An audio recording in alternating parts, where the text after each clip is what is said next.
my good, beautiful, talented, excellent friends. How are all of you doing? Good enough, I hope. Because today, where's the button? Wait, that's the button. That's the button I normally press. Because today, we're having a live stream. I'm live streaming today. It's my job. And it's happening today. These lights feel a little harsh, though. Hold on. That's a little better. That's a little better. Whew. That's oh, all right. Looking a little bit bright out there. How y'all doing? We actually have a little bit of an atypical stream time. Who designed this shirt? If you type, wait, does it still work? Exclamation point boys. Yeah, there you go. Exclamation point boys in chat, and you get the shirt. Easy peasy. How are the lungs? I'm not going outside. What are you talking about? Anyway, we have a bit of an atypical stream time. We're actually opening by doing a podcast. I'll be speaking with the host of the podcast shortly, and we'll be talking then. And then we'll be talking about the fires. You know, I wish I know. Does anyone actually know, by the way? Was it a boy or a girl? Of course, when I say that, I mean, what were its genitals? The baby, I mean. But with the gender reveal part, I mean, we keep making these jokes, but I don't actually know. Was it a boy? Did they say? Okay, all right. I'm so heartened to see that gender reveal parties, and thus gender as a concept, has objectively done more harm and more property damage than Antifa by several orders of magnitude. Vosh, who drew your pyrocynical TV head avatar, I must know. I drew that, actually. I don't know what you mean by pyrocynical, but I drew that. I drew it. It's mine. I drew it. OC, do not steal. Thank you. Yes, of course. All right. That's Lord Conti. Yeah, you got it. Okay, there we go. All right. Whew, hold on. Stay hydrated. You feeling a bit stuffy? I feel a little bit stuffy. My allergies have been acting up because of all of the smoke in the air, unfortunately. My lungs feel fine, but the allergies are hitting me.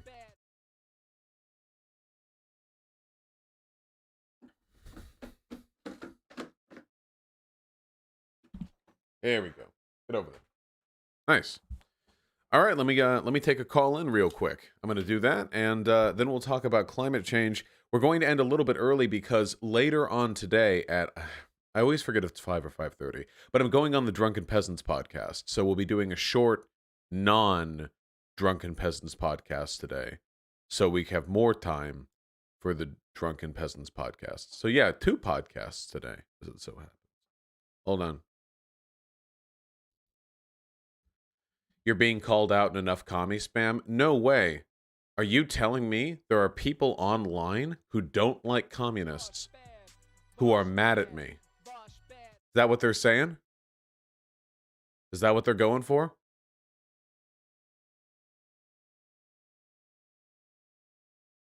Let's hit it up.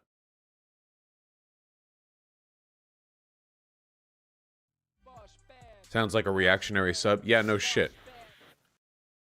Hey, how's it going? Doing great. How about you? Pretty good.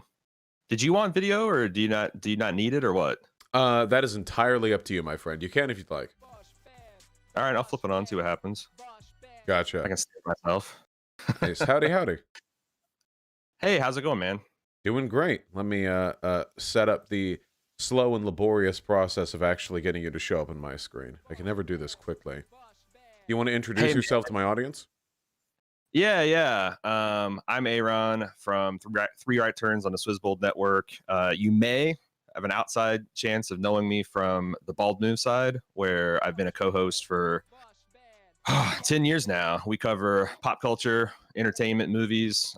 We had a really big Game of Thrones podcast, Walking Dead podcast, Breaking Bad podcast is what I do full-time for a living. I've kind of started this progressive podcast stuff on the side because I wanted an outlet to kind of talk more in detail about this kind of things. And I'm going through a process of figuring a lot of political stuff out myself. I was born in kind of rural Indiana. I grew up very conservative in uh, uh, a conservative religious cult, I guess, a fundamentalist religious cult, Fun. and I broke. Yeah, yeah, it's great. But I've made the journey from there all the way back to kind of like leftist politics, and I describe myself as socialist curious, if that makes sense. Mhm. And that I really like the ideas, and it feels like that's something that the future, if we have a future as humanity, it'll probably look like that. And I kind of got turned on to you because a lot of times, it's like I listen to leftist content. It's like, okay, I get it. Capitalism sucks. What do we do right now? And there weren't a lot of great answers that I was getting. Mhm. And I remember watching your stream a couple months ago, and you had the, like, I think it's called Baby Steps to Socialism, or my idea of how to advance socialism. And like, oh man, this guy's got some answers. So I wanted to pull you on the show and kind of expose the Three Right Turns audience to that. Three Right Turns, of course, is a reference that you make enough right turns, you eventually end left. Right. With The full accelerationist horseshoe bend, of course. I've been dealing with a lot of people like that online lately, but they do it unironically. But that's kind of like my story. I feel like even though I was raised very conservative, like my parents' personal principles as far as like being devoted to, like, egalitarianism and concepts of fair play, Mhm. eventually led me in conflict with my own belief system and have pushed me increasingly left. And I keep sliding left. I'm waiting to see where I'll actually stop. But the other thing I guess I try to do is because I have, as a big broad audience of pop culture, I have a pretty good swath of like conservatives and liberals and progressives, and I guess I see my role as kind of nudging the audience a little bit left and trying to like fireproof them Mhm. against like authoritarianism and kind of grifters, Yeah. because there's a lot of that on both, quote unquote, both sides of the political sphere. Yeah, I would say so. For sure.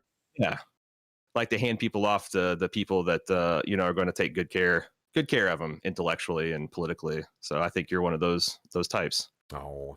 The yeah, one thing that I've noticed is the one of the worst types of online political commentators are people who exclusively criticize people without actually putting forward any affirmative or positive ideas of their own. Because when you're criticizing a group of people, you have absolutely no idea, at least from an audience perspective, where you're supposed to go following those criticisms, Yeah. or where those criticisms are coming from.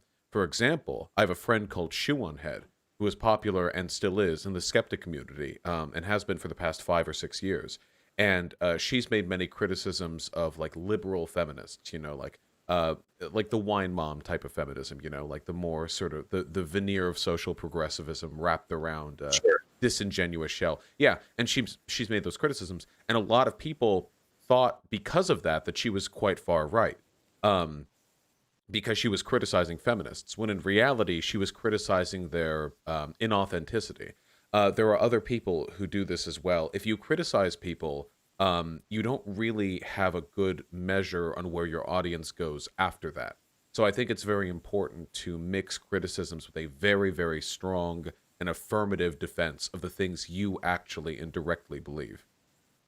Yeah, no, I totally agree, because otherwise, you could radicalize people, and it's very easy once people are radicalized to go down some pretty dark paths. It's like it's easy. I feel like there's a lot of people you can watch, and it's like, well, what's the next step? And it's like, revolution, and Yeah. that's pretty scary, because you're really rolling the political dice when it gets to that point. Well, And it's also an indication of intellectual, I think, laziness as well. right. It's so easy to say that as a more radical political figure, which I'd like to think that I am. Just saying like, oh yeah, dude, revolution. We need to overturn the system. Like, well, okay, phenomenal, great, wow, Right. fantastic idea. There have been thousands of people in America who have tried to do that for some reason or another, to some effect or another. Where does that get us? We clearly need some kind of Right. we clearly need a better, groundwork to be laid before we can even consider ideas like that. Yeah, and I don't know if you we want to start the conversation now. Maybe I should formally start it because now that I've introduced myself to your audience, I still have to do the job of introducing you to mine. Can you talk a little bit about yourself as far as I like to have conversations about like people's backgrounds because I talk a lot about my background and how it's influenced my political thought. Talk about a little bit about how you grew up, your relationship with politics. Where you grew up, any kind of religious thought, that kind of stuff, for a couple of minutes, and get a nice grounding of who is Vosh, Yeah. the person. I never had much of a religious inclination. My family was agnostic, the only agnostic wing of a larger family that came from the South. They moved over to California, and I grew up in a middle class family in an upper class neighborhood in Beverly Hills, which they put me there because of the school district, which was wonderful. And of course, you fear not for crime in Beverly Hills. Nothing really happens there, nothing bad at least, apart from, I assume, all the white collar crime. I grew up and I assumed sort of the default political position of a young and sort of bright boy, which is a libertarian, because I was very self-centered and very much of the opinion that everything I had ever done for myself that was good was exclusively the product of my own ingenuity, and that everything else bad that has happened in the world must have naturally been a product of other people's intellectual or moral failings. And I thought that for a good long time. I was never a reactionary, though. I never thought like, oh, why are black people in a bad position? Like, oh, because they suck. Oh, why are women in a bad position? Because they suck. I just kind of thought for the most part that people were on sort of level playing fields, and there were probably some larger systemic issues that maybe we just need the right person to sort out, and that's it. It's a simple problem. But when I got older, I got exposed to different people. One of the earliest political figures that I got exposed to was, you've probably heard of him, a guy called Destiny, who still streams on Twitch. He didn't do Sure. politics very much back 10 years ago, but he was one of the first live streamers, and he was a edgy opinion boy, and his perspective was very similar to my own. Edgy, libertarian, very self-centered. But my perspective on politics was challenged a little bit when I took an AP World Government class. In my senior year of high school, we had a phenomenal professor at Beverly High, I think Professor Hinojosa, who really opened me up to the idea that there was a lot of ambiguity to governance that I hadn't really considered before, that it wasn't just a binary, like, are you good at it or bad at it? Are you smart or dumb? And that understanding ambiguity, I think, opens one's perspective up. I also had a friend at that time, a very unlikely friend who was an adopted immigrant from Brazil who had had a very difficult childhood, and she was brown and had a very different perspective on life. So, but my worldview was getting pulled in a bunch of different directions. And when I went to college, I decided instead of going into a hard science, I would go into political science, which I hated. So I switched to sociology because political science was full of stuffy know-it-alls. And I really, really enjoyed that. Destiny got more political with time, still my favorite live streamer up at that point. And I was a prominent member of his community because I'd occasionally go on and argue with him. Over the years, this would happen more and more frequently. I moved further and further to the left, college education, exposure to different people, and further radicalization of the online left-leaning pipeline, 10 years ago, there really wasn't that much in the way of like a prominent left-leaning political base online. Now it's very, very different. Yeah. Yeah. So with time, I did this more and more, and I finished my degree. I got a degree in sociology with a minor in communication. And after I graduated, it's like, well, okay. I came from a family with a decent amount of money, but I'm kind of shit out on my own now. I'm no longer in Los Angeles. I'm up in Northern California, and the job market there is just trash, and I have to wait a bit before I can move because my partner is still finishing their degree. So in the meantime, fuck it, I'll stream. Why not? And because I had a little bit of prominence within Destiny's community, I had kind of like a pre-existing audience who would check me out, like, oh, hey, look, this asshole went ahead and made something, like let's look at that. And yeah, I guess over the course of maybe 2 or 3 months, the numbers that I was getting went from a fun little hobby to, wait, I'm making more than minimum wage, to, wait, I'm actually making enough to, call this a potential career. And since then, it's just been up and up. I'm a libertarian socialist, a very big fan of the idea that people should be in charge of their own lives.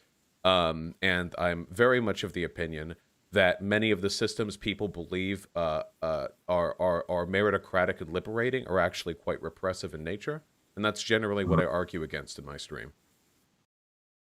I want to drill down in something. You said that you were never reactionary, and Mhm. that's something that I guess is I identify with too. Do you know why? Because like it seems like a lot of people do.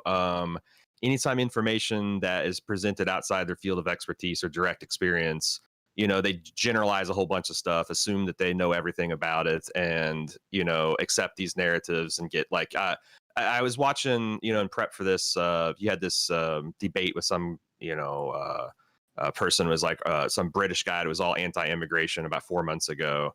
And Oh, it's very clear, yes. like you pointed out, that's like you are not relying on statistics and reason. You're relying on a couple dozen of YouTube videos that you've seen that have really upset you. I Why remember do you that one. think yeah, why do you think that you didn't get that reactionary kind of gene? Is it something that like your parents instilled in you? Is it something?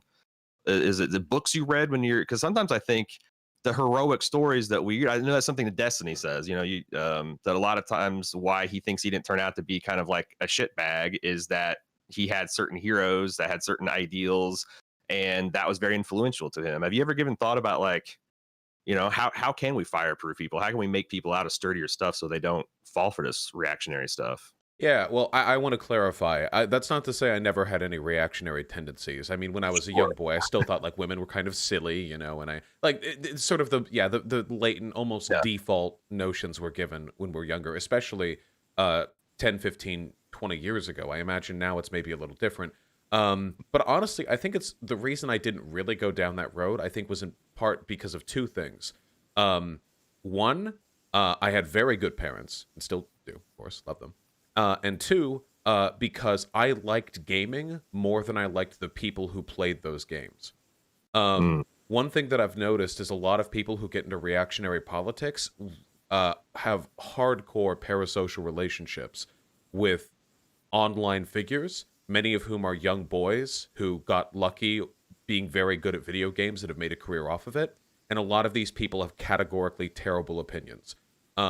Many of they just very bad, and it's a lot of it's because they're young, they're impressionable, they're very wealthy, and they everything that they have in their life is legitimately a product of their skill. If you're wealthy because you're one of the best League of Legends players on earth, that's literally your skill. I mean, that's one of the few environments where meritocracy is actually a legitimate possibility. And because of that, I think it makes these people very arrogant and very unintrospective. And a lot of people who watch these people pick up on those views, and it disseminates and it diffuses. And that sort of through osmosis, they absorb that entitlement without any of the actual skill that propelled those people to those positions initially. I just liked the fucking games. So I didn't spend my time watching other people play the games. I just played the games myself, and I sucked at it. mm, But I legitimately think that's actually like a really big difference in the um, the exposure people get, especially when they're young. Because now I can watch other people play games online, but I'm old enough now to understand what they're saying and why they're saying it. But when you're like 12 or 13 years old and you're watching somebody play like Fortnite or whatever, yeah. these people are gods to you. And their views, even if they don't come out and just say, like I think Jews are controlling the world, they don't have to be overt with it or anything, but just Right. the little subtle tendencies. That's why I get so happy with progressive, popular game streamers. I know Alpha Rad, for example, is a big one. It makes me really happy because I know there are a lot of young people who watch them, and they don't need to be turned into communists or whatever. But when they're watching that, I know they're not picking up on these subtle inclinations that may have led so many other people in a bad place. Yeah. Anyway, a bit of a tangent, but I do think that has had a No, huge no. impact on It's unfortunate because culture. like I felt like that in the early days of Bald Move, when we're covering because I've been increasingly progressive over the last 10 years, but like I had I never intended that to be political, as I Mhm. just want to talk about TV with my friends and my fellow fans. But like every once in a while, you come across like Breaking Bad. It's hard not to talk about Breaking Bad without talking about the failures of the U.S. healthcare system, because Mhm. that's essentially the true villain of Breaking Bad. And like The Walking Dead would have a tricky abortion plot, or Game of Thrones would have a debate about whether, oh, did this person really get raped? And Do you and it know? was, But did you and notice during Breaking Bad how many people hated Skylar? oh, yes, and that's something that So we talk many about people. constantly in Yeah. the podcast, how that, like, kind of, I think for most people the sympathies flip before the end of it, but like, yeah, things like that where I was able to make like passing comments. And then like 2015 and 2016 came along, and like, we'd review the movie Black Panther, which got an amazing amount of, like, I can't believe that you're not condemning Killmonger for wanting to kill white people, etc. Mhm. And or thinking that he's like, I made an analogy that I thought he's a great villain in the kind of mold of Magneto. Like, it's like, yeah, he wants a kind of horrifying shape of the world, but he got there honestly, right? And then you talk about something like Black Klansman, it's nakedly political, and it's like it became harder and harder just to have like neutral talk about entertainment, especially as things have gotten worse and worse. Entertainment, like, Mhm. how the hell do you talk about a show like The Watchmen on HBO Well, last now year there are two without different talking discussion politics, groups. right? Yeah, there are two different Right. discussion groups for every major piece of media with any political bent now. And you'll see the progressive side and the reactionary side. The progressive side of Breaking Bad was, well, honestly, I think they were mostly just enjoying the movie. But there were some people who really did seem to want to use the movie as a vehicle for pushing hatred of women. I get Marie's annoying, and Skylar's pretty annoying too. But like, if you watch that movie and you come away thinking that Skylar is anything, sorry, not movie, TV show. Um, if you come away from that show and like feel anything but pity for Skylar, like I don't know. Some people project a lot of really Yeah. weird shit. You made a comment there how like Killmonger's a little bit like Magneto, and that their hatred is shaped by a very legitimate um sort of encounter with the evils of the world. The difference is, to a lot of Americans, the Holocaust is an undeniable, objective, obvious, horrible thing that they don't really question. Whereas black people are still oppressed. Yeah. Oh my God. Okay, Are buddy. we the baddies? Are we the baddies? Are we create? Yeah. Like, that can't be. A No, hundred no, it years from can't be now, it's going to that. be the same thing. There are going to be historical pieces about black people. So like right now, for example, Mhm. the film. Sorry, this is a tangent, but right now the film Django. Um, Sure. right. Wonderful film, great. Were people mad about it? Sure, of course. It's a Tarantino film. There are going to be people mad about it. Did it inspire this massive wave of people angry at the idea of a black man killing slave owners? No, at least relative to the size of the movie and the buzz that it stirred, I feel like people mostly accepted it because most Americans look at that movie and they're like, okay, he's a black guy in the 1850s. Oh, yeah, all right, okay, we get it. And 100 years from now, they're going to be saying the same goddamn thing about today, and we're going to look comparatively just as silly. They're going to be sympathetic tales of like tragic like black men and women who are born on the streets and rise up to lash out at the system that oppressed them, and they in the future are going to go, well, obviously, I mean, look at that, of Yep. course, yeah. But we don't see it today, so it's just a matter of time, I guess.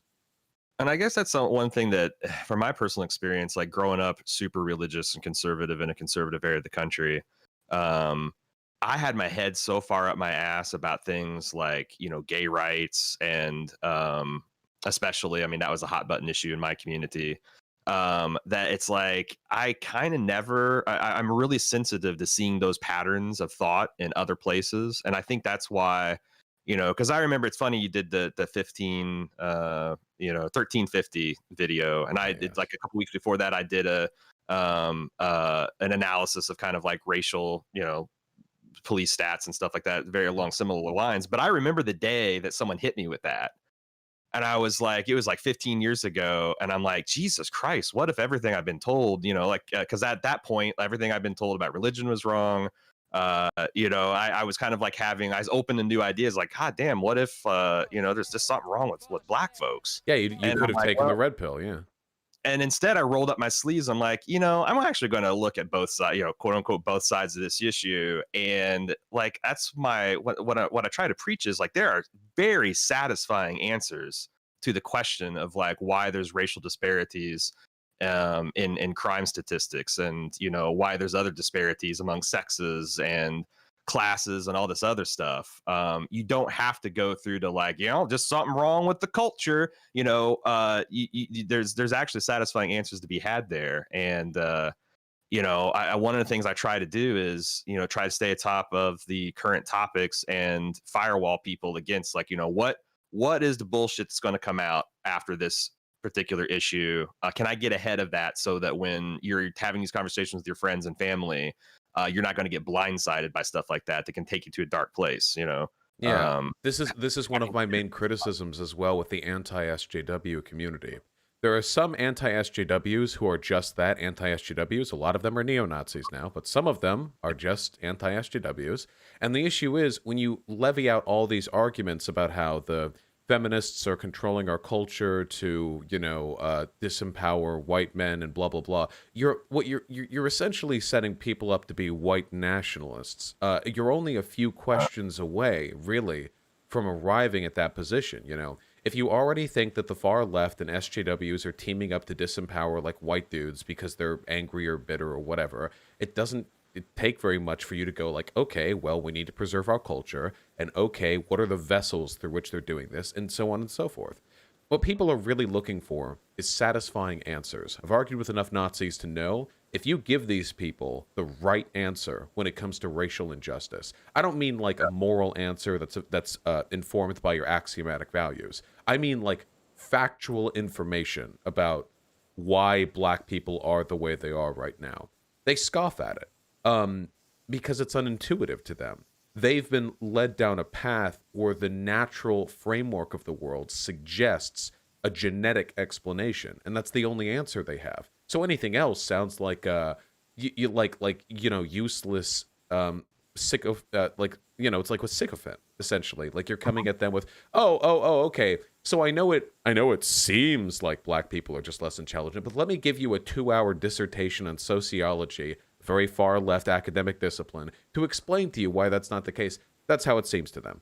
So they don't want to get suckered by it. They don't listen. They just have their talking points. It's very unfortunate. There are a lot of people these days who I think are very deeply rooted in this hereditarian worldview.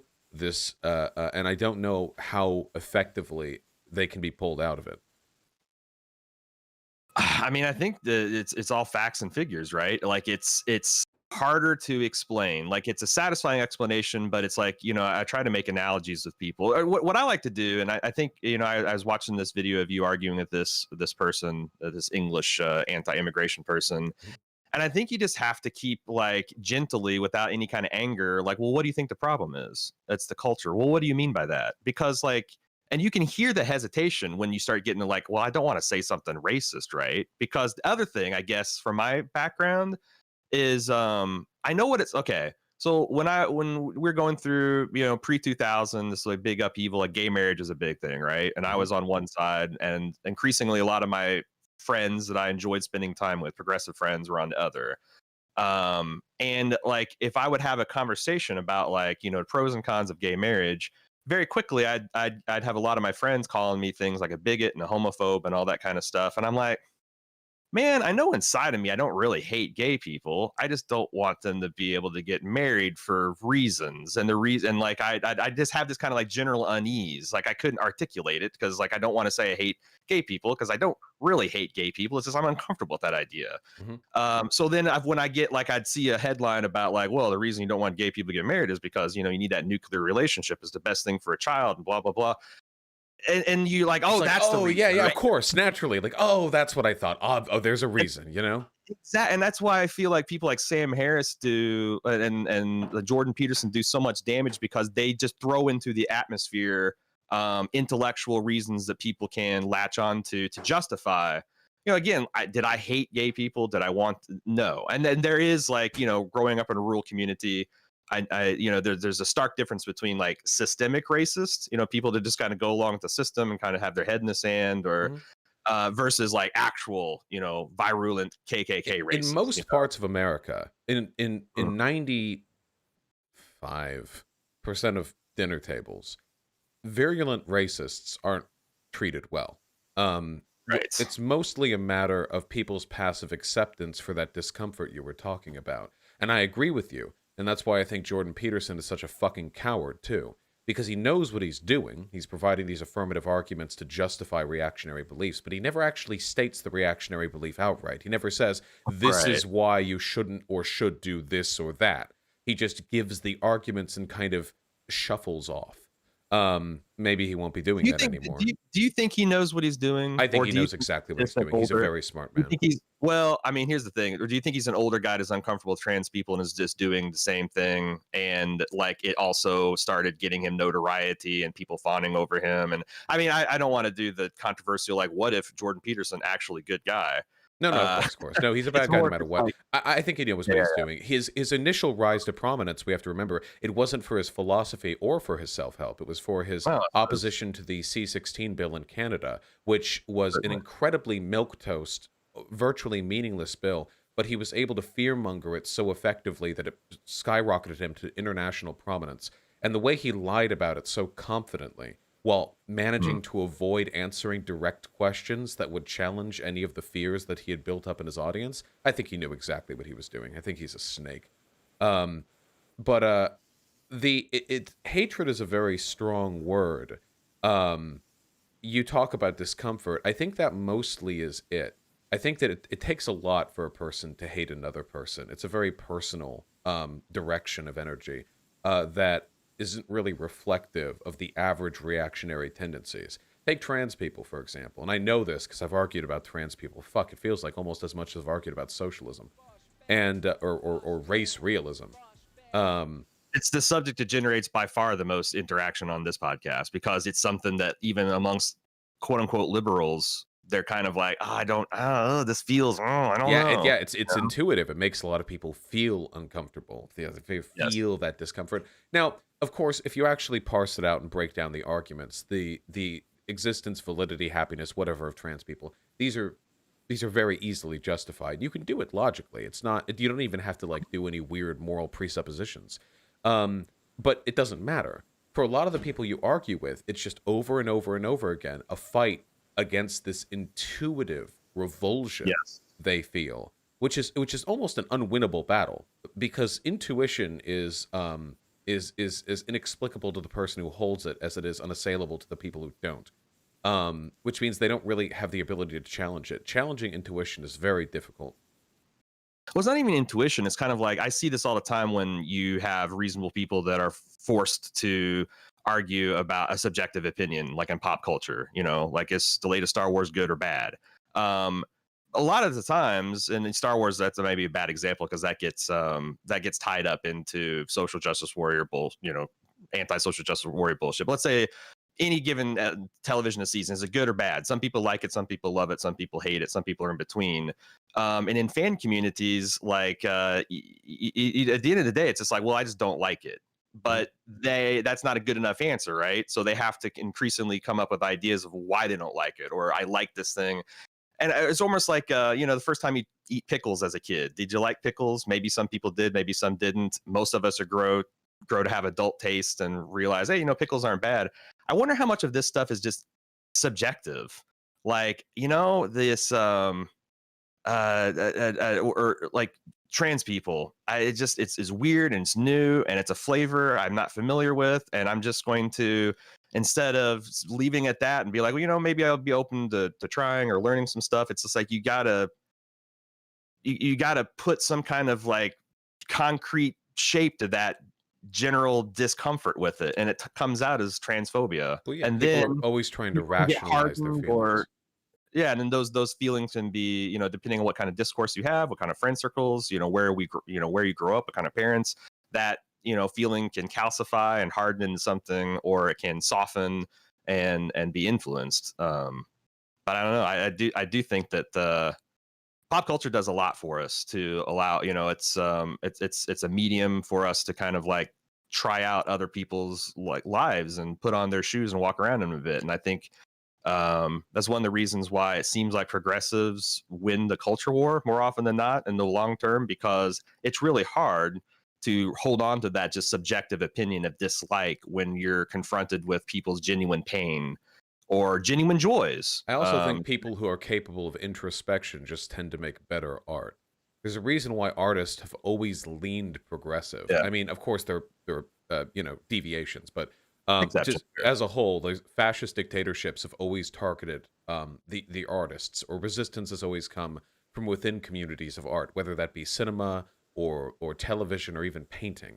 And it's not surprising to me at all. And I do think we're winning the culture war in that respect, if nothing else. If you take a look at, for example, the direction movies and shows and cartoons are all heading in, it's undeniable that we're seeing a significantly, greater influence from progressives.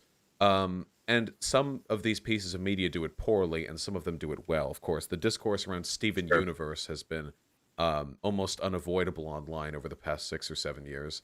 But even newer stuff is I think subtly infusing those values in a way that I think is quite compelling. And these values are incredibly defensible.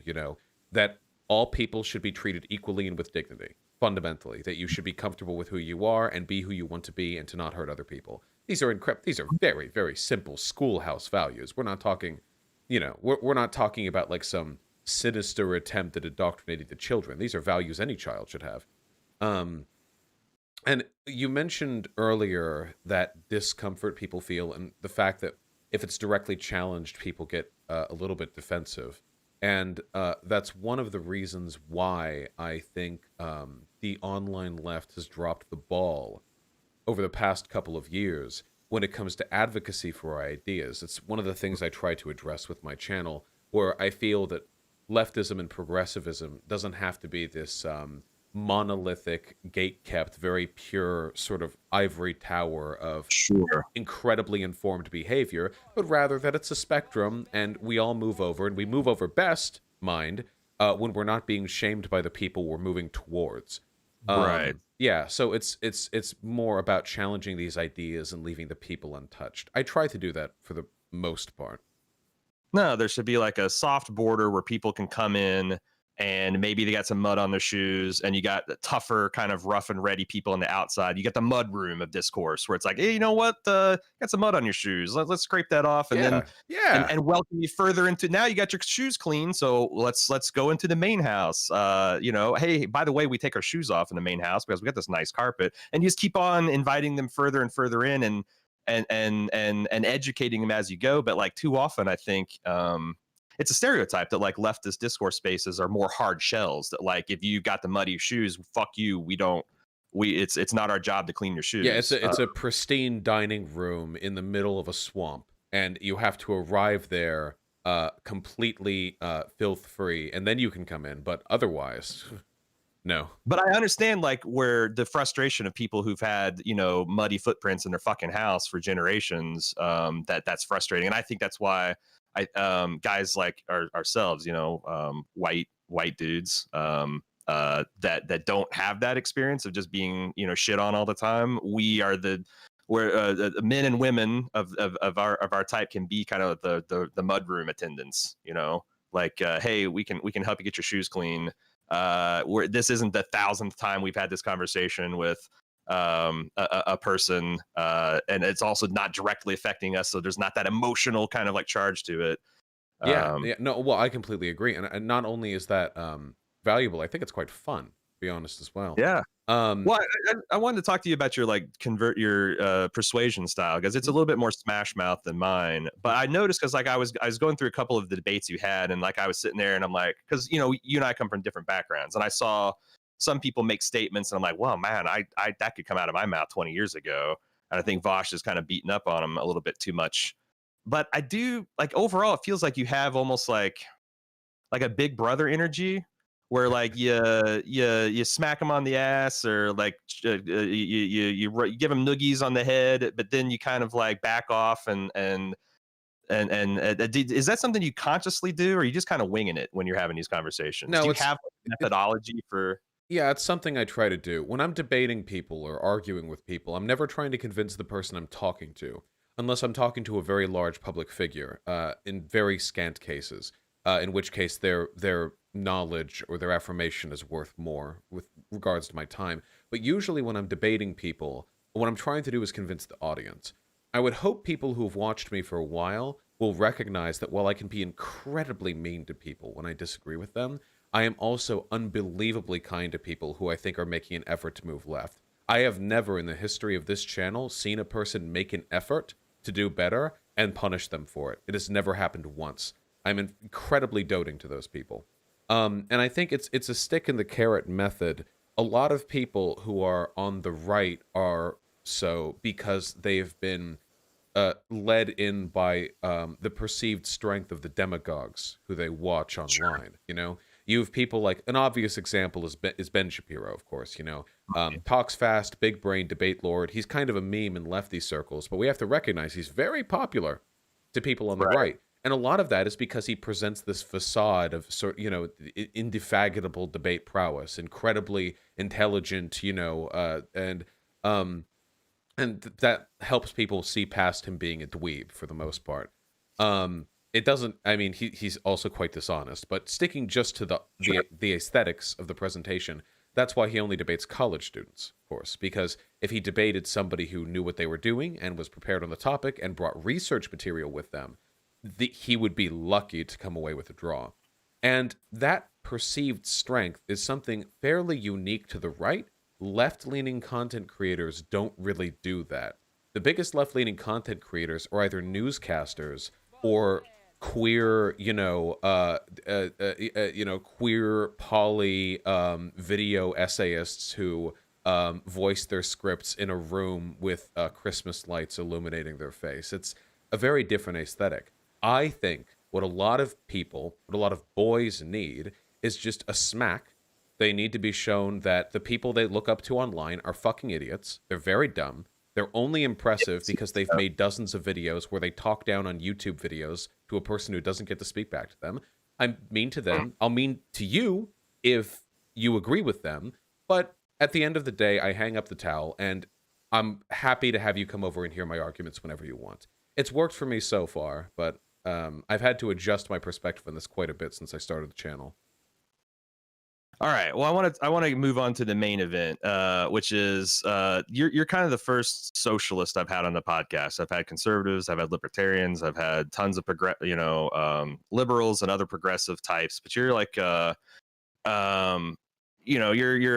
a big deal socialist. And I like, again, as I said, I like your brand of socialism because it's not just like, hey, what's it look like in Star Trek Utopia land, which that's the future that I want to go to. It's more of like, what are the baby steps so we get how do we get there? So I kind of want, as the first representative socialist on Three Right Turns, what do you see socialism as? And then I want to start talking about like, what are some things we can do in the current American climate to, make, if those ideas are good, to make those ideas more conducive. What kind of environment we can create to make those ideas actually take shape and take flight and start progressing. Yeah. Well, socialism is democracy, but everywhere. As far as I'm concerned, socialism is just freedom. A lot of people have a lot of really weird ideas about socialism. When they think of it, they're like, Stalin, and I think anyone who watches my channel knows I'm just as critical of these figures as I am of anyone on the right. They should watch any of the dozens of videos I've had arguing against, authoritarian communists. Or I don't even think they're communists personally, but quote tankies. One of the biggest issues we have with this country, I think most reasonable people will agree, or at least people vaguely on the left, there are systems in this country that are broken. Healthcare being a great one, our education system being a great one. There are arguments to privatize these systems further, but frankly, if you look at the data, these are just not compelling arguments. They aren't. The reason why is because market logic fundamentally relies on the idea of the supply-demand curve being malleable to the needs of the consumer. That is to say, you want goods that are of a correct degree of elasticity. So, for example, this chapstick I have right in front of me, I don't fucking know. What was it, $1? I don't know. If it was $20, I wouldn't have bought it. Great, easy. Market transaction. Healthcare.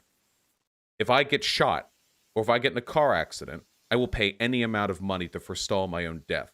Same goes with food. Same goes in some cases with transportation because that can be necessary to get to a job. These systems, education too, you can't do shit if you don't have an education. You price out elementary school $1,000 a day. I mean, if your kid doesn't have an education, they're not getting a job. These systems are necessary. So decommodifying, that is to say, procuring them without the intent of selling them, is generally a better strategy. If you look at the way other economies handle their education, their healthcare, this isn't even like a philosophical argument. The data just suggests that these things are better. And the reason for this is because market logic has fundamental faults that people are very occasionally unwilling to overlook. I'll give you another example. We call this country, the United States of America, a democracy. And some people will say, oh, it's a republic. And then I'll say, you fucking idiot. Those aren't mutually exclusive. You can be both. So it's a democracy. Great. Not a perfect one, but it is one.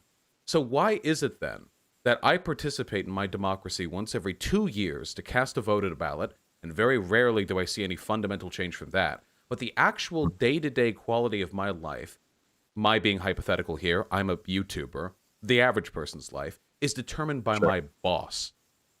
I don't understand. A boss is a tyrant. They very literally are. They can fire you for whatever reason they like. They can't say because because you're black or a woman, but they can say they didn't like your vibe and they can fire you. Your quality of life is almost entirely determined by the generosity your manager or boss sees fit to bequeath upon you. And this is your life. I mean, this is, unless you become a boss yourself, that's why so many conservatives sell the fantasy of the small, business owner. You become your own boss. Well, yeah, but then people work under you.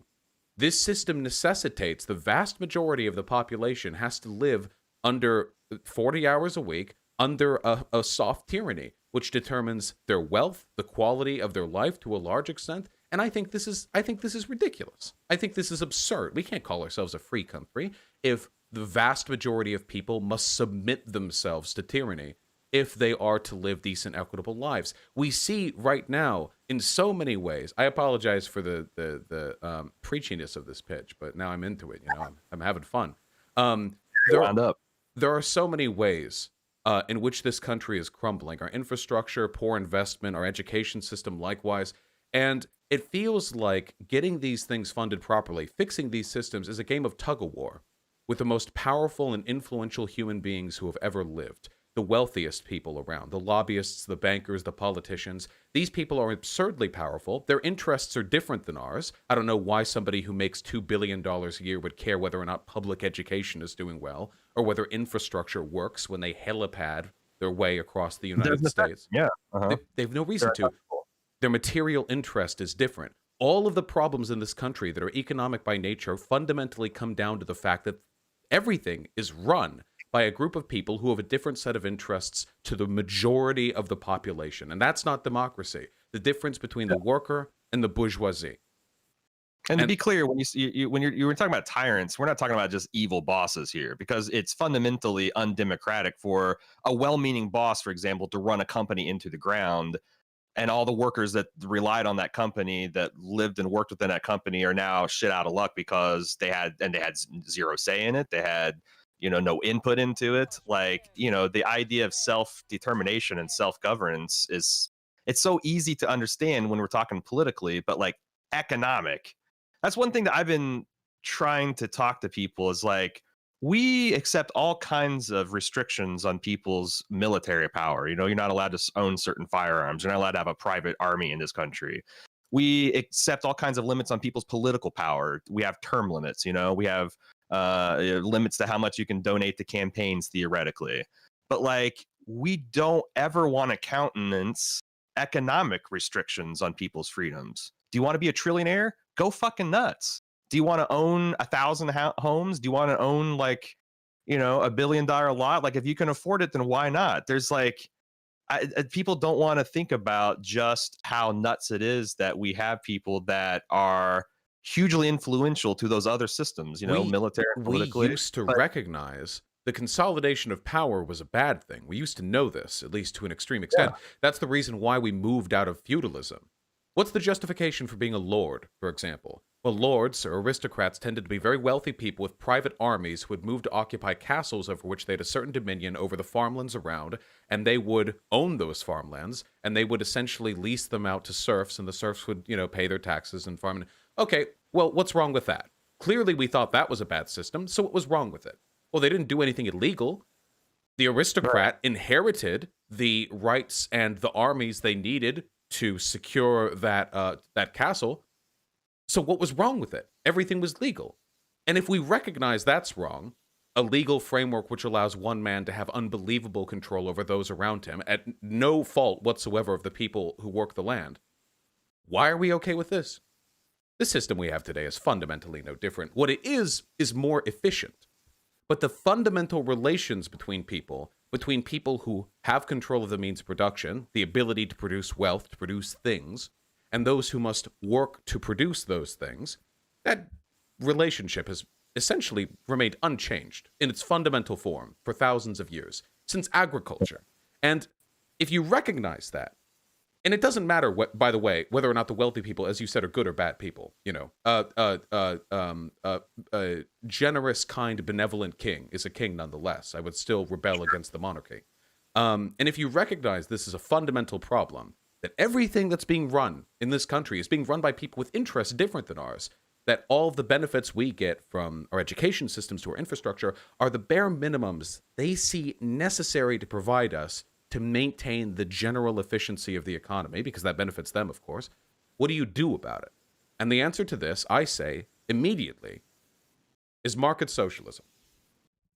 I think the best thing we can do is, through legal means, if possible, to move this country in a direction where its firms, its workplaces, are either decommodified, that is to say, they are run as a nonprofit, or that they are collectively owned by those who work there. Worker cooperatives are already popular, and the evidence suggests they are effective and very capable of replacing traditional firms in many respects. And I do believe, based on the evidence, that worker cooperatives have a significantly higher degree of economic viability and worker satisfaction, that moving in that direction would be the best possible thing we could do for our economy, to control where you work at, to have a say where you work at. And what's more, this eliminates the fundamental distinction between the haves and the have-nots. There are no longer individuals who singly control massive swaths of property. Groups of people do. And all these groups of people share a common material interest. And with that, we eliminate the fundamental divide that has kept people in governance from meaningfully addressing the concerns of the average member of population. Let's talk about co-ops, because I think that's a new concept for people. It's kind of overwhelming when it's like, okay, well, what's some baby steps towards a more fair, democratic economic enterprise? And like, oh, let me tell you, co-ops. It's those weird things where farmers buy their chicken feed at, and you might know, like, I've got a ready example regionally here, because the Party Source, the largest liquor store in North America, just across the Ohio River in Covington, Kentucky, is a very large and successful co-op, worker-owned co-op. So I have a nice regional example. Hey, do you like Party Source? Pretty, employees are all motivated, super helpful, seem like they're all chill and friendly, and they don't have the just like fucking hate you as a customer kind of attitude you see at a lot of places. Well, it's a co-op. What is a co-op, and how do we get those ideas out? How do we encourage their formation in America? Because like, the downside is, if I'm an entrepreneur, I'm taking a lot of risks to create a business, and then I hire employees, and then I guess I share everything equally with them. Like, well, they didn't share. How do you overcome the objections to co-ops, and then how do we encourage their formation? Of course, and adopt it? A worker co-op is any private firm which is owned, private being sort of a nebulous term here, that is owned collectively by those who work there. They can still subcontract, of course. Like, say, for example, if they need a window repaired, they don't need to hire the window repairman and make them a part of the company. But the fundamental goal of a worker cooperative is for the workers, by the workers. A lot of people think the system fundamentally doesn't work because, like, oh, everyone's managing everything. And rest assured, not everyone's a manager at a worker co-op. Everyone's an owner. You all get to democratically participate in the decision-making of this place.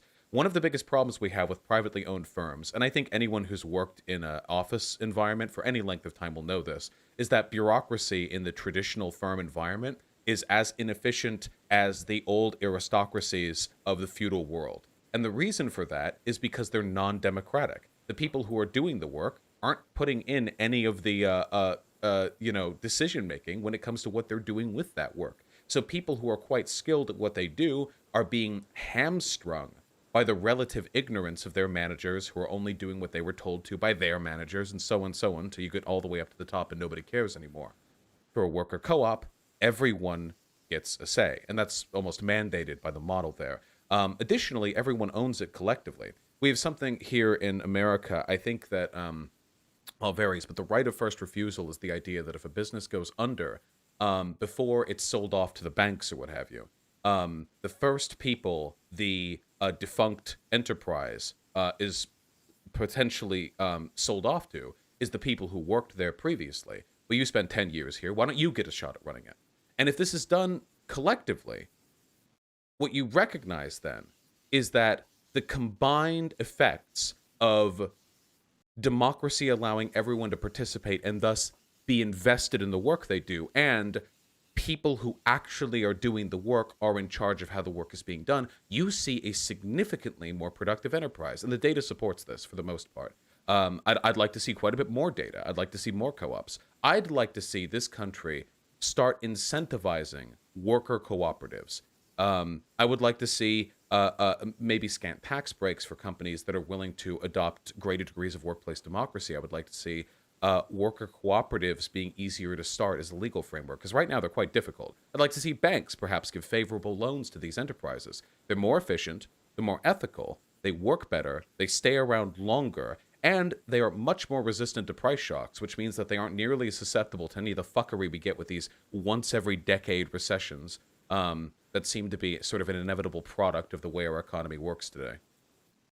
Yeah, it's really because when we contemplating adding employees over on the Bald Move side, that's one of the things my partner and I were kind of excited to do. It's like, well, let's reform this company not as a partnership but as a co-op. And I tell you what, it's hard to find a lawyer that knows how to structure a company like that. And what you said about getting bank loans, it's actually fairly hard for small enterprises to get bank loans. Period.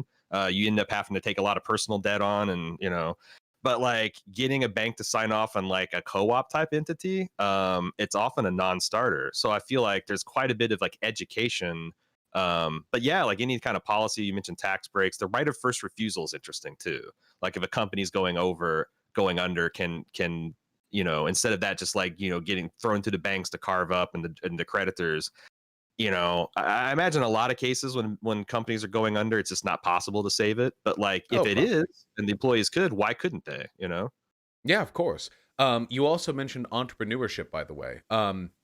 There's one of the easiest solutions to this is that entrepreneurs in a society which is trying to promote worker co-ops maintain sole control of their company until they make back their investment, or some percentage of it, perhaps 150%, something to that effect. The idea being like, okay, if you want to preserve your risk, fine. You maintain private control of this company until you're paid out in full for that risk. And after that, you and everyone else who works there become a part of the same democratic entity.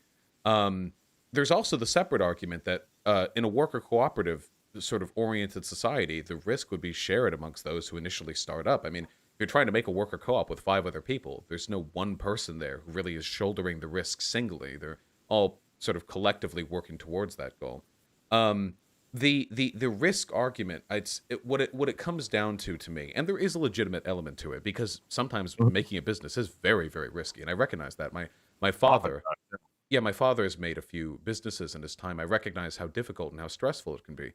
But with regards to entrepreneurship, I feel like this country has instilled in entrepreneurs an almost deific reverence. The entrepreneur is a singly intelligent, risk-taking, daring go-getter, a modern pioneer, crossing out across the Mississippi to see what lies beyond. When in reality, at least according to the data we have when it comes to starting up small businesses. Very often, the workers who are hired, who are brought on in new businesses, work just about as hard as those entrepreneurs do. Anyone who's been a part of a small startup business knows for a fact that entrepreneur is having a lot of tough conversations with workers in the back saying, hey, listen, we're just starting up. I know this really sucks, but I'm going to need you to work overtime on regular hours or with no hours. This is really, really tough. I'm really sorry. I hate to do this to you. And very often it becomes a cooperative risk, a cooperative sacrifice, even if only one person actually owns the enterprise. That doesn't happen every time, but it's not at all uncommon. I just think sometimes people go overboard with emphasizing the influence entrepreneurs have over the workers beneath them. What other, because you mentioned also market socialism. What does that mean to you? Because I've heard some people describe as like implementing a universal basic income as a form of market socialism. Like, what is market socialism? Uh, what does it mean to you? And how do we implement more of that in this country? Socialism requires two fundamental things. Proper socialism, in the old sense, in the Marxian sense, it requires the abolition of the commodity form. That is to say, no longer are goods produced for the sake of them being sold. The market is gone. And secondly, the worker sees the means of production. That is to say, the economic faculties of this nation are now in the hands of those who work them, who benefit from them. Market socialism fulfills one of those two requirements. It fulfills the second one, where the workers control the means of production. But you maintain the commodity elements. You maintain the markets. And there are problems with markets. There are a lot of problems with markets. Right now, for example, We've seen a few in the last 10 years or so. Yeah, some problems with markets. We've seen here on the West Coast quite a few over the past 2 days. Where do you live? I live in Cincinnati, right in the heartland. Gotcha. Well, over here on the West Coast, Oregon is red. Northern California is orange. And I've seen the photos. It's terrifying. It is legitimately terrifying. It's like a Doom level. End of days is the aesthetic you guys are rocking out there. And this was done so a couple hundred people could be wealthier. And that's legitimately it. That's it. If they really wanted to, all of the coal and oil and what have you barons could have in the 1970s, back when the data was conclusive, looked at it and said, okay, we're destroying the planet. All right. I don't want to stop being wealthy. I don't want to stop being powerful. We will gradually transition our overwhelming wealth into investing in alternative energy sources. We could have kickstarted a green revolution back during the Reagan presidency, if he'd had it, and we could have been done with it. But it was far more profitable for them to continue driving it into the ground. Now we're trying fracking. Joe Biden's unwilling to condemn fracking, and he's supposed to be the progressive wing of this electoral sham. Sure. We're running through right now. And what all of this is an externality, which is an economic term which refers to a byproduct of a market transaction which is not felt in the transaction itself. It can't be monetized, at least not without additional legislation. And that is a market issue right there. I don't think markets on their own are singly capable of addressing the economic needs of human beings. I think that there are some very severe problems with them sometimes. The hospitals, transportation, education, and maybe even further. But I think we can't even begin to address those problems until the workers, the people, the voters of this country are in charge of its economic facilities. We can't even have that conversation. Because right now we're just playing tug of war with billionaires who clearly don't give a fuck what they do to this planet or to the people who live on it. And as long as we're playing that game of tug of war, we're going to keep losing. They're quite a bit stronger than us. We need to win that game. We need to abolish the bourgeoisie. We need to implement market socialism. And after that, when the right people are in charge, the people are in charge, I think then we can have some tough conversations about, market commodification and what that's doing to our world. What can we do to fix it? So we talk about the importance of co-ops and market socialism, and you mentioned I get the opinion that you are skeptical that Joseph Biden is going to be the savior that is going to single-handedly turn around the American enterprise as well as the world to solve all of our problems. So I imagine the solution is just to like not vote, right? You don't want to, if you got evil and more evil, the only ethical choice is to abstain from the system, right? Like, is that good? Is that good? What do they call it? Praxis on this side of the aisle? Nice bait. Voting is like everything else, a meager way by which you can guide the course of the world towards a slightly less shitty direction. If you're on a minecart track, rapidly heading towards a boiling flame pit, and you can reach out to pull a lever that'll dump you into a spider pit that gives you a slightly higher chance of survival, then you do that, and you always do that. I'm excited by a Joe Biden victory, not because I think he'll fix anything, but because I think he won't. What I think will happen, what I'm hoping will happen, is to some people a spider pit might be quite a bit worse than a fire pit. Just imagine that. Right? It doesn't mean subjective opinions we talked about. Fine. Light spiky pit, like the spikes are only an inch sharp, so you can so it doesn't kill you, it just hurts. Okay, but anyway, what I hope will happen is the same thing that happened during the the Obama presidency, where a bunch of well-meaning liberals who are tired of Bush/Trump will all come up behind this new Democrat, leader, and they'll quite quickly and quite sharply be disappointed by their ineffectuousness, by their dishonesty, by their unwillingness to really challenge the people who are responsible for the problems with this country, and they get disillusioned and they move further left. That's what happened during Obama's presidency. We got 8 years of Obama, the big progressive Obama. Hope change. What did he do? Well, really, really not much, like at all. Not with his time, not with the power that he had. We got a heritage plan, healthcare. We got a heritage plan, or a Heritage Foundation healthcare plan. We got a pretty good Iran deal. Credit where credit's due. Sure. Yeah, I was a big fan of that one. We got some drone strikes. That was cool. A lot of deportations. That was also cool. A lot of people were disappointed. And then 2016 rolls around and Bernie Sanders nearly takes it from Hillary Clinton. Out of nowhere. It moves the conversation from like, well, healthcare is just unpractical. There's just no way we're going to get it done to like everyone running on some version of universal healthcare platform in 2020. Yeah, so like out of nowhere. He was nothing. He was nobody before that. He was an independent senator from Vermont. Yeah, and he showed up and he nearly took it from Hillary Clinton, the redheaded stepchild of the Democratic establishment, out of nowhere. And you know what happens in 2020? You know what happens this election season? Because everyone's so terrified of Trump, Bernie does worse. The country's as a whole has been pushed farther left, but Bernie does worse because liberals aren't willing to gamble another Trump presidency on a high-risk candidate like Bernie Sanders. They go for something safer. 58% of people who voted for Joe Biden did so on electability. So, clearly, the presence of Trump as a threat is preventing people from moving further left. You give them a Joe Biden, you give them some more disappointment, you give him another 4 years to stew in frustration as he does nothing.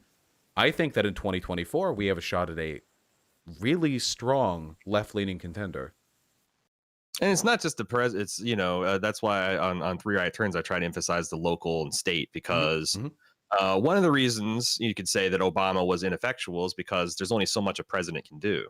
He's got the bully pulpit, he's got executive orders, but if you don't have a Senate behind you, if you got a divided House, then it's hard to make progress. So that's true.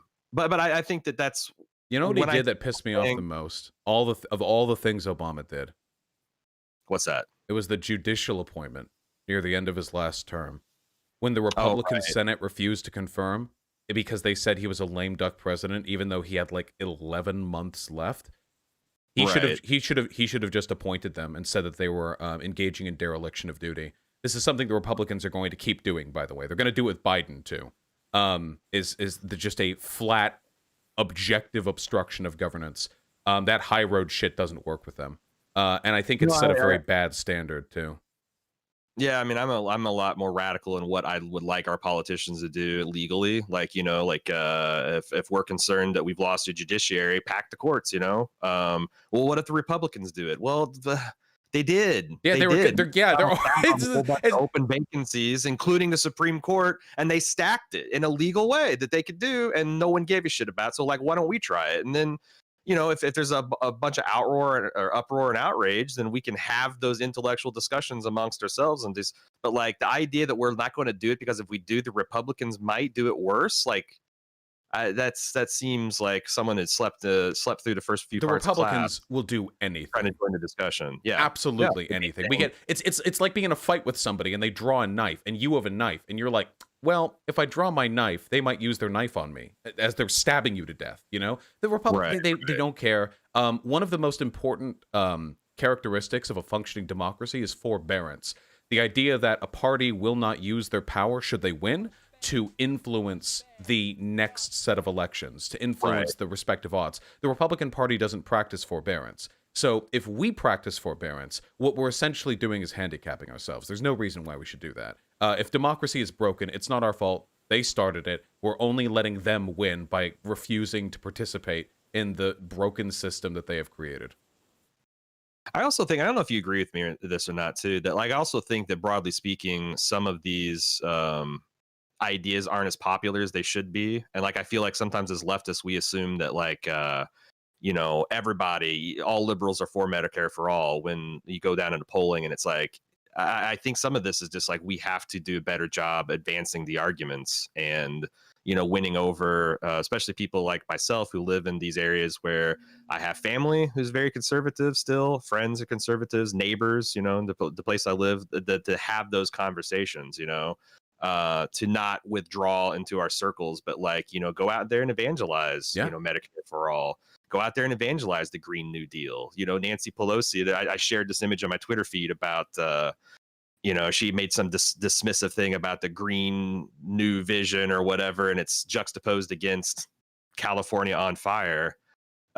These are like they're ideas that are popular in the sense that like when people hear them and understand them, like defund the police is a term that's not extraordinarily popular, but the actual policy behind it is very popular. And we can go out there and have those conversations and make them more popular.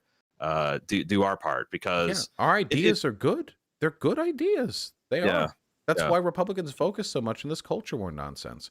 You watch the whole RNC, all the fuck they're talking about is how Antifa radicals are going to burn down your house. First of all, as of today, gender reveal parties have objectively caused more property damage than Antifa could if we stretched Antifa out 100 years into the future and then 1,000 years beyond that. Yeah, not even close. Gender reveal, ultimate villains in America 2020. Yeah, so we can and what's more, like people will fearmonger like, oh, Antifa did $500,000 of damage in a New York protest last night. I'm actually asking you. I'm asking you to guess how much did the New York City Police Department pay out in settlements in 2018? I'm gonna pick a big number that's probably too big. 50 million. $280 million. Holy shit! Over a $250 million. Wow. Yeah. I mean, that's, and also, what's the economic cost of leaving entire communities behind economically? Oh, man, it's massive. Like all these kids that are brilliant that flame out in elementary school and junior high and high school because they don't have good parents and they don't have good nutrition and they don't have good access to healthcare. Antifa could literally go full Tyler Durden and start blowing up skyscrapers with vans full of nitroglycerin, and they would have to work overtime to come close to the not just the cost of the police, but the cost of police brutality. We're like the New York City Police Department has a massive budget. We're just talking about the money that is spent to people who are brutalized and are awarded settlements. This is a fraction of the total money that the city spends on its police department. It's unbelievable. So that's what the Republicans focus on. It's all this culture war bullshit. It's fear mongering. And the Democrats, somewhat to their credit, seem to be a little bit more issues focused. As much as I disagree with almost everything they are and do. And then you have people like Bernie Sanders, who is exclusively issues focused. Bernie Sanders never engaged in any of this horse shit. Every speech he did sounded exactly the same. It's like he's like desperately pleading, like, holy shit, do you want healthcare? Do you want healthcare? Do you want your children to be able to swim in the ocean without their skin peeling off? Do you like it's very simple, and they're good arguments, and I'm convinced by them. And I think that's really our ticket to victory too. So many Republicans aren't even willing to hear Democrat progressive arguments. So many Republicans aren't willing to hear these arguments because they know the Democrats are insincere. But a new wave of progressive Democrats is coming where they are very obviously sincere with what they believe. People like AOC, Bernie, Ilhan. And that's why the Republicans spend so much media time calling them terrorists, children, bartenders, stupid, idiot, dumb, sluts, whatever. Because they know if you get a hold of people who have got good ideas and are sincere in pushing them, the Republican Party has no fucking chance in the world. Not a fucking chance in the world. So it's culture war. It's going to be culture war from now until the Republican Party explodes or they put us in camps.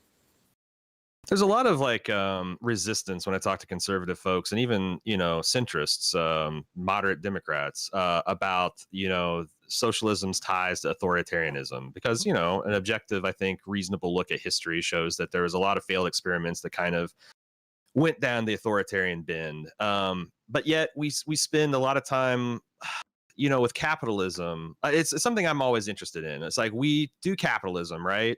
Until we have a massive market failure, and then we break out emergency socialism, right? You know, a hurricane hit, so like, oh, let's flood the communities with money, get them back on their feet, blah blah blah, then go back, stock market goes up in flames. You know, we got bailouts. We break out emergency socialism. I'm wondering if there's a future where you essentially try socialism and when you have bad economic times, you break out emergency capitalism or something. Like, you know, maybe we get a little bit more concerned about the bottom line in markets, or because the other thing I guess I'm getting at here is I don't feel like I hear a lot of leftists talk about how we can implement socialism and fireproof it against authoritarianism. Mm-hmm. And because, you know, we don't have a lot of limits on people's economic freedoms. And I think people are attracted to that because it feels like, you know, well, you can always vote with your wallet. And, you know, it's almost like the same way that there's a vestigial sense that if the kingdom of England is under threat, that the queen can rise from her throne and mount up her on her corgis and defend them against tyranny and whatnot. Like there's those last bastions kind of thing. Mm-hmm. That like the capitalist class is that for America. That like there's just you know, fascism is bad for business, and that they just won't have it at the end. My main concern is that fascism is actually very good for business. No. Yeah. But how do we, if we want to take these concerns seriously? Because I do. Like, I would hate to live in authoritarian socialist regime. It seems like a real miserable time. How can we fireproof our movement to reject authoritarianism?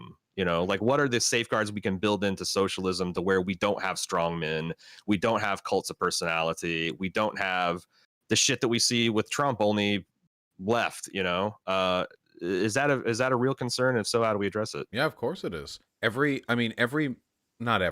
Most of the major socialist experiments that people point to all around the world, as failures, are examples of poorly implemented socialism. And I recognize this is a no true Scotsman, so I'd like to qualify my statement here by reciting some Marx. Marx believed two things very fundamentally. One, that the transition to socialism, which was one which should be predicated upon a very particular set of material conditions. That is to say, the correct set of economic, social, cultural relationships, you know. That is to say, you shouldn't just jump from feudalism to socialism, which is, of course, what Lenin attempted to do. And he also believed that socialism was good because people should be free. He didn't care about equality. He didn't care about the idea that everyone should end up in the same position in life or everyone should have the same house or whatever. He didn't give a fuck about any of that. He cared about freedom, that people should genuinely be able to walk the rounds of the earth, knowing that it is their oyster and that, short of harming other people, they are free to do as they will and what they like. Barring obvious subsistence needs, they'll probably still need their Wheaties in the morning. And I think a lot of socialist experiments that we've seen fail have been products of an unwillingness to adhere to these two fundamental beliefs. That is to say, they were not the product of democracy. So many of these socialist countries didn't emerge because the working class rose up, recognized their collective struggle, and seized the state apparatus as their own. Many of them were a product of being a little uncharitable here, but warlords and politicians who were able to secure support either from the middle or from the working class or from the peasantry, and fought wars within their own countries to secure the means of production themselves. And while it's a phenomenal way of winning a war, turning the peasantry and the working class to your side, the issue with that is, well, now the founding example of a society that is meant to be built upon freedom and democracy is one in which a autocrat with a cult of personality has led a militia to overthrow the previous aristocracy. And this isn't a very good starting place, in my humble opinion. What socialism should be built from is something called dual power, essentially power within and without government. Usually this takes the place of a political party and of unions. Unions are very important. They represent the interests of the working constituency, and they allow for the opportunity of a general strike, which is the most powerful tool the working class will ever have. And the party within government is necessary because they can carve out legal and bureaucratic exemptions to further the power of the union groups. They work together. And when the people eventually rise up, the idea is that the working class and the politicians shake hands. They've done it together, and collectively, with a system that is in both of their interests, they rule. They then implement a democracy. This is very, very hard to do. And the fact that it is hard to do is the reason why I think we see so many bad examples. And it's why I don't advocate for a revolution in this country at all. Yeah, to frankly. me, it seems like socialism's like, can humanity fly? Until the Wright brothers, the answer was no, you couldn't. And there's the history is littered with people that tried and failed and splattered alongside cliffs. The Wright brothers had some like small incremental steps. Their first flight was it even flight? Did they even get out of the ground effect? I don't know, but they're credited with the first people to fly. I feel like a lot of times, like the revolutionary side of socialism is essentially taking your rickety ass biplane up a mile high cliff and jumping. Whereas I feel like what you're advocating for with like market socialism and co-ops is like Wright brothers. Can we get at a fast run and see if we can float for 100 yards? Great. Let's try to do 150 next time too. And then who knows? Like we might be in supersonic flight, 67 years old. Eventually, you don't touch the ground anymore. You're quite good with analogies. Well, thank you. It's one of the things I'm always workshopping. Like I got a really good one about billionaires and Rick Grimes and The Walking Dead and zombies. And billion cans of beans I can try at some time. But I think that's the way to go, because too often, you could say the same thing about going from peasant class to democracy. Like how many times did the rabble rise against the overlords and they got put down and like, well, look, we got magic blood and you guys don't. We're always going to be better. Many than of you. these revolts are lost to history too. We don't even recognize that. Yes. A lot of civilian revolts, were quite embarrassing to the aristocracy that controlled that area. The village was burned, the people were slaughtered, their heads put on pikes, and it wasn't entered into official records. Like the history is, if I may borrow a phrase, a history of class struggle.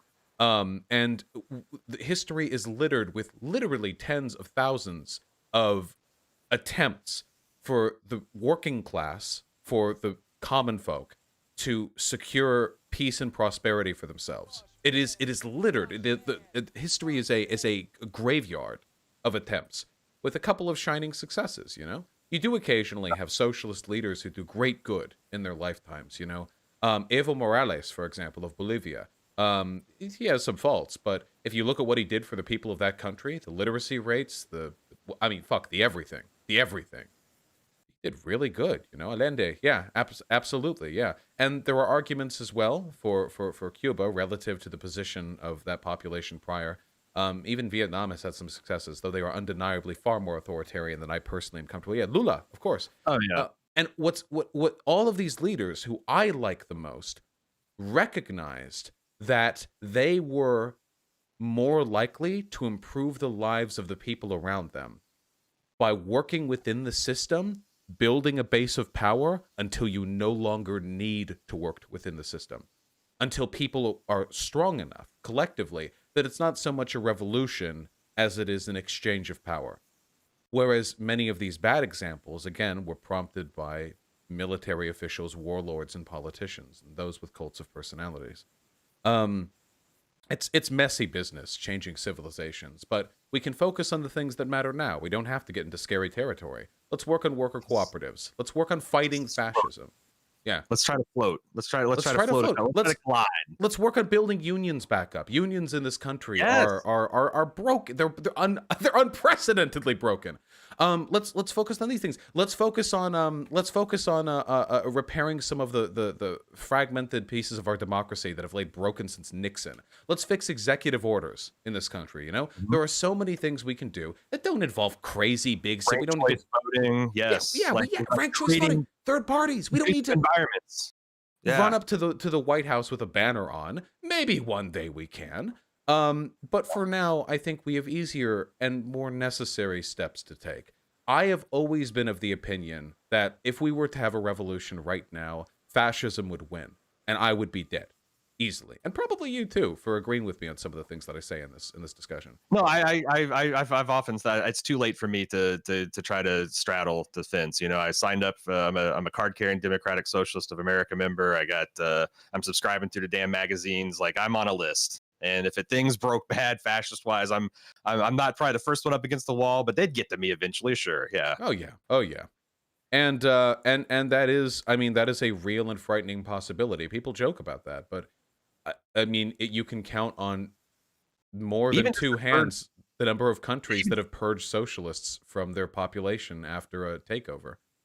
And even a third Red Scare would suck, honestly. Like, Mhm. to be hounded out of your job or your career, or be disenfranchised, or even jailed for your beliefs.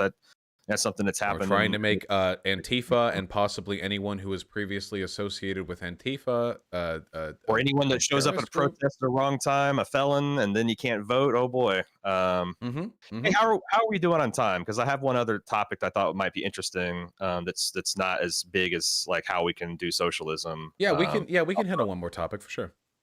Okay.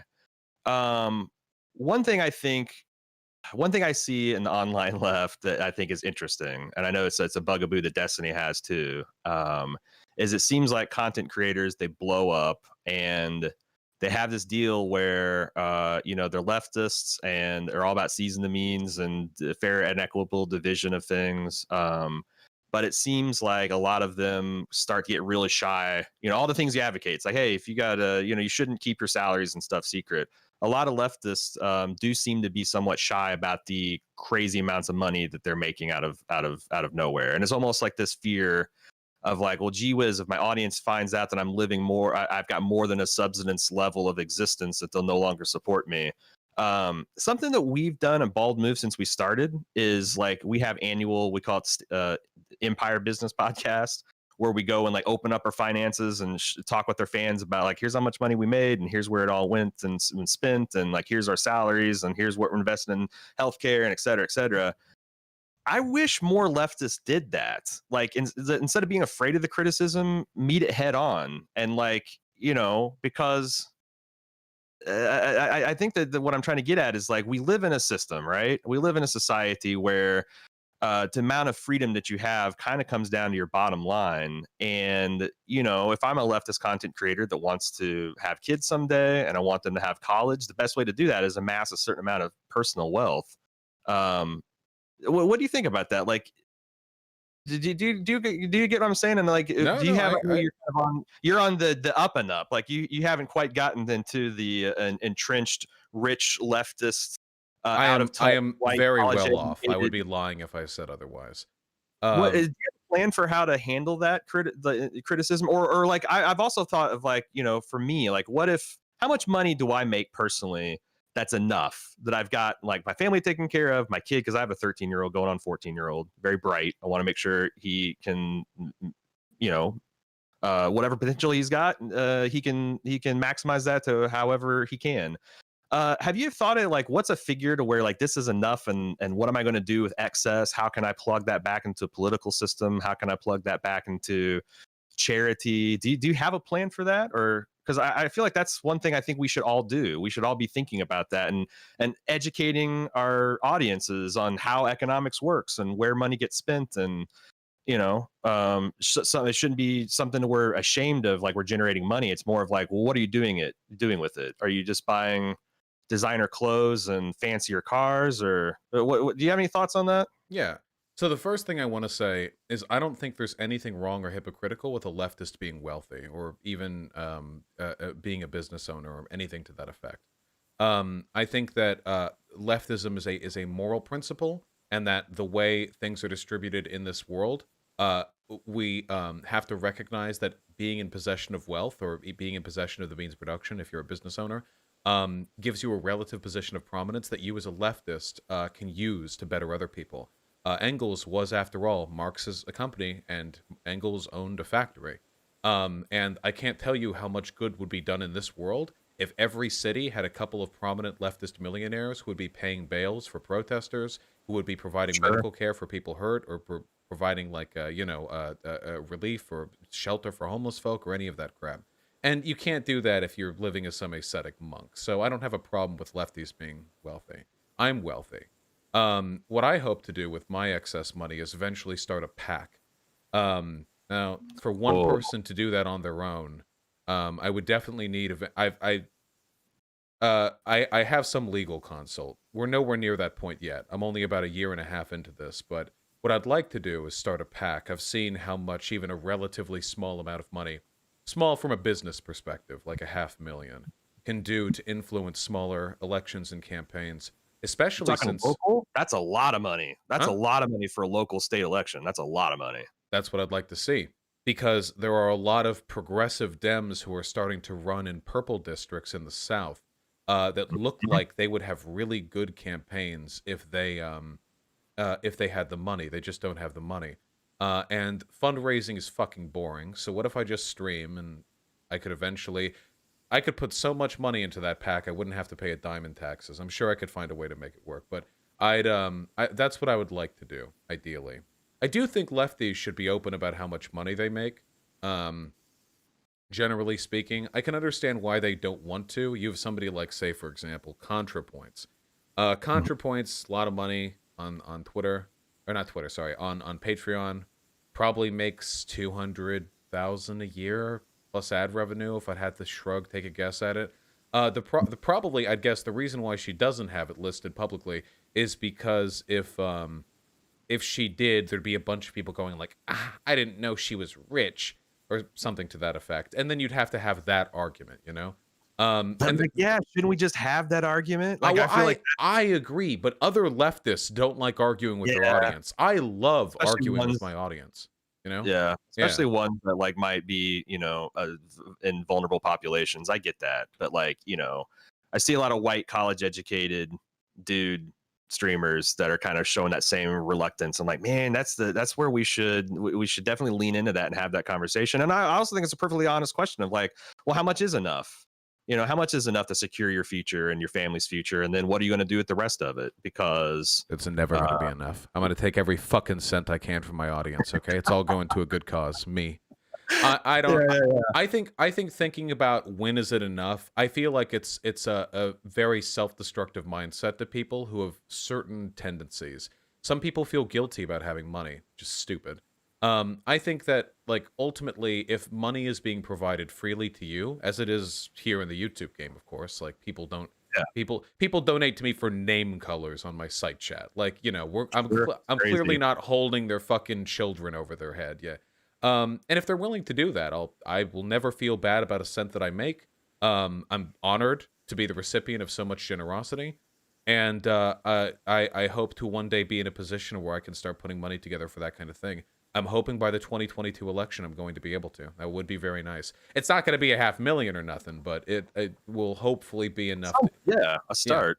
To start, Is that something that's going to be an individual effort, or is there going to be a pack that like other leftist streamers could control? I guess, yeah, that's super exciting because you're the first person to actually have asked that question, and they have actually, here's my plan, and it's really cool.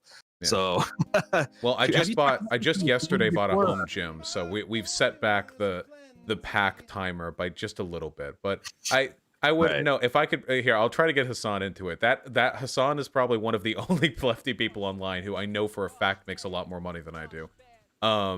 Streamers make significantly more money than YouTubers. He's got to have the home gym taken care of. You know. Oh, he already got the home gym. I'm just catching up to him. With that one. Anyway, yeah. Because streamers make more money than YouTubers. Ad revenue on YouTube is shit these days.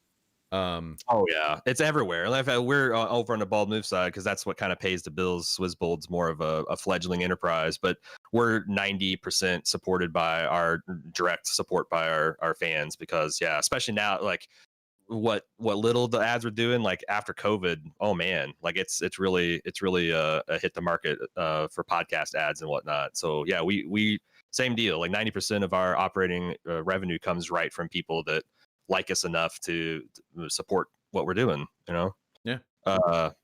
So very cool. Huh? I'm sorry. I was about to say, like, I just really appreciate I know that you're a super busy guy. Because no. Yeah, no, of course. No, it was actually a super good conversation. Should I disclose? I feel like it's weird for me to have that whole conversation and not say. Chat's gonna act like I'm betraying them, but I answer this anytime I'm asked. It's probably gonna make around $350,000 this year, maybe 400,000, at most. So Hassan, not bad. Yeah, Hassan. It's pretty okay.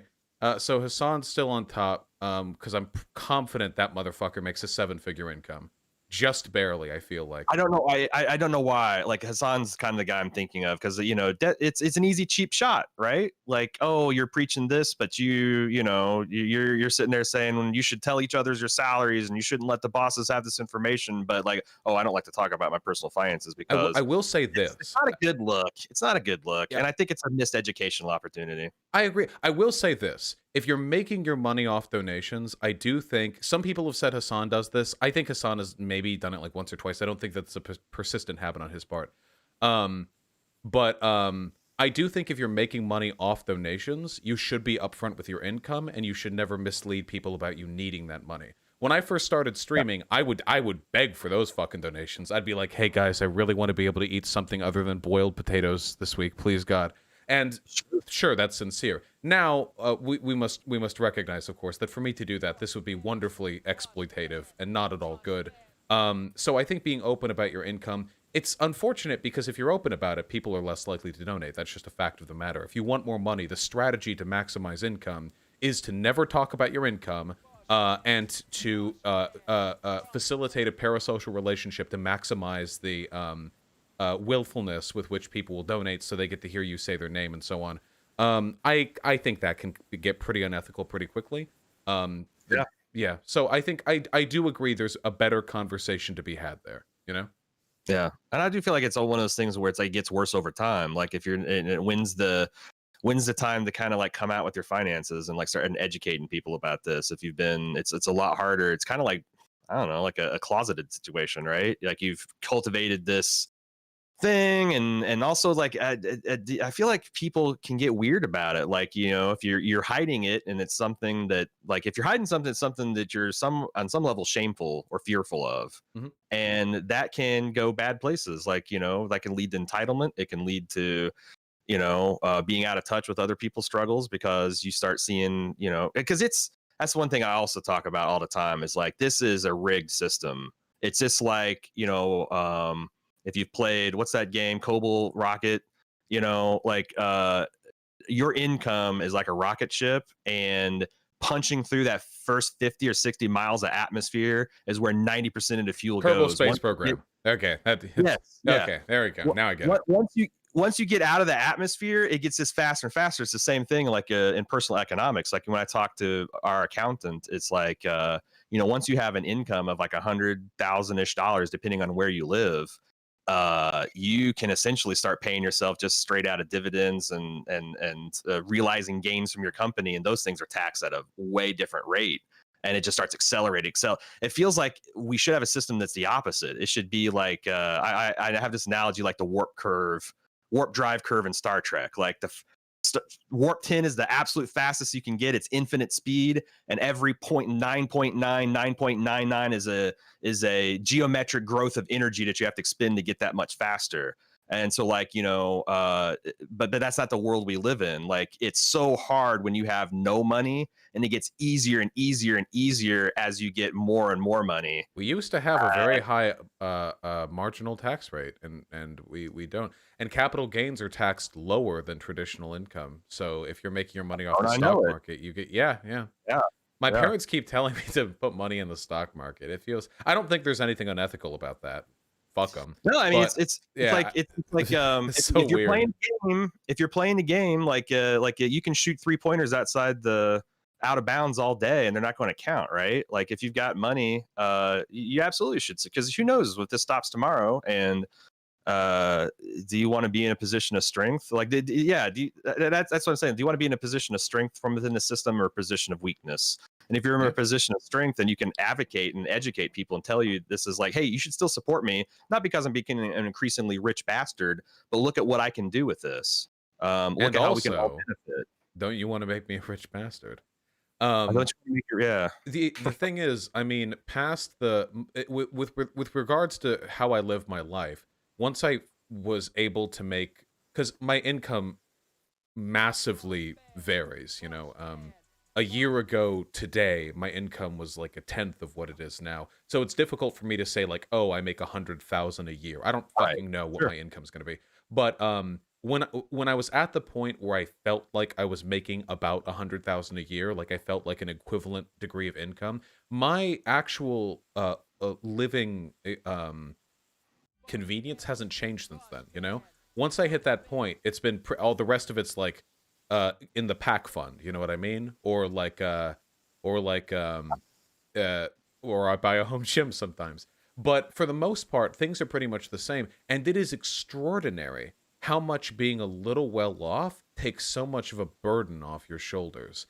From being able to eat whatever you want at the grocery store, I used to only buy stuff that was on sale, to getting a car problem and going like, oh, well, this is annoying. I have to spend my day off fixing this, rather than, oh, this isn't a fucking life-ruining disaster. This is my day off and 3 weeks of pay, And I firmly believe, and from everything that I've read, because we're getting very much into the abstract, from everything that I have read, I think that lifestyle should be attainable to every single person in this country.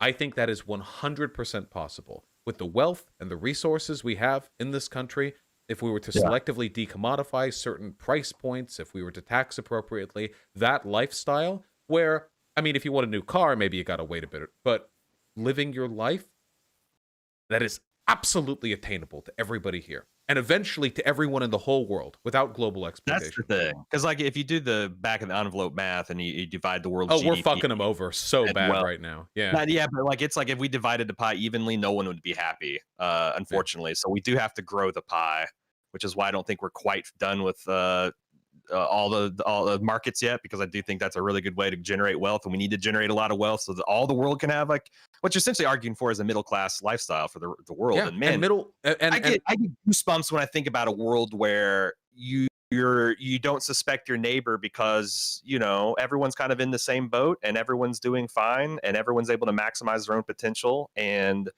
we can take care of crises as they come out in a reasoned way. Like it does seem utopian and pie in the sky, and I don't think it's going to happen in the next 10 20. I try to preach to my audience that it took us 30-40 years to get into the pit that we're in right now.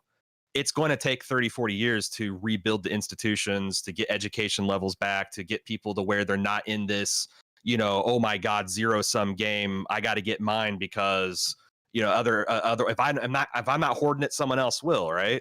Yeah. Um, I but I mean, think, we are exploding the pie right now. We can chart the relative level of worker efficiency in this country and in others. We right now Africa is going through a boom. Southeast Asia has been going yeah, through one. India is probably 20 years away from being roughly parallel to China in terms of development. And in 20 years, China is probably, at least in most parts of it, because that's a big fucking country, is going to be parallel to the Western powers, and economically they're going to surpass us significantly.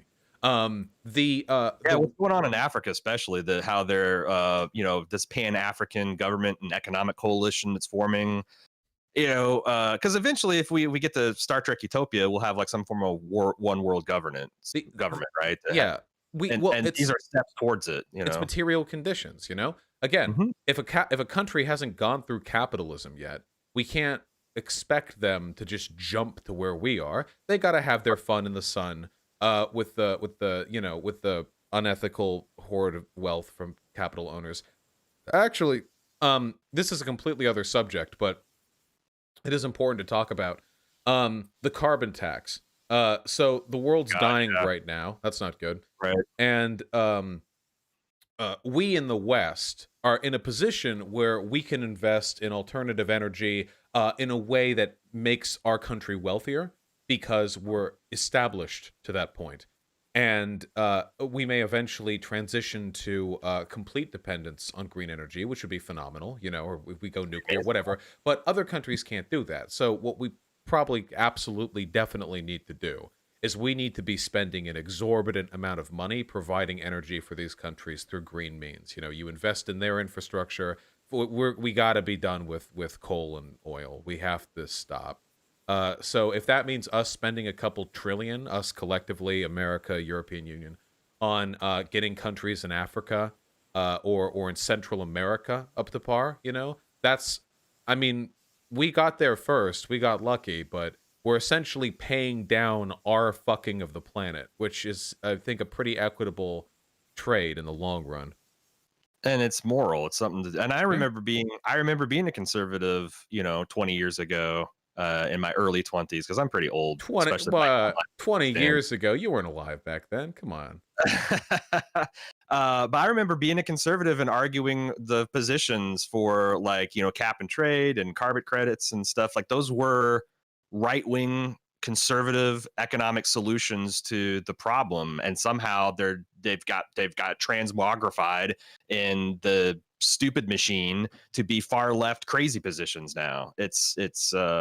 I don't know. It's like Obama tries to implement Mitt Romney's healthcare plan, and he's a crazy socialist. Yeah, or the It's Heritage Foundation, healthcare. Yeah, yeah, and then yeah, it's there. It's the end of the it's fucking been a world. trip.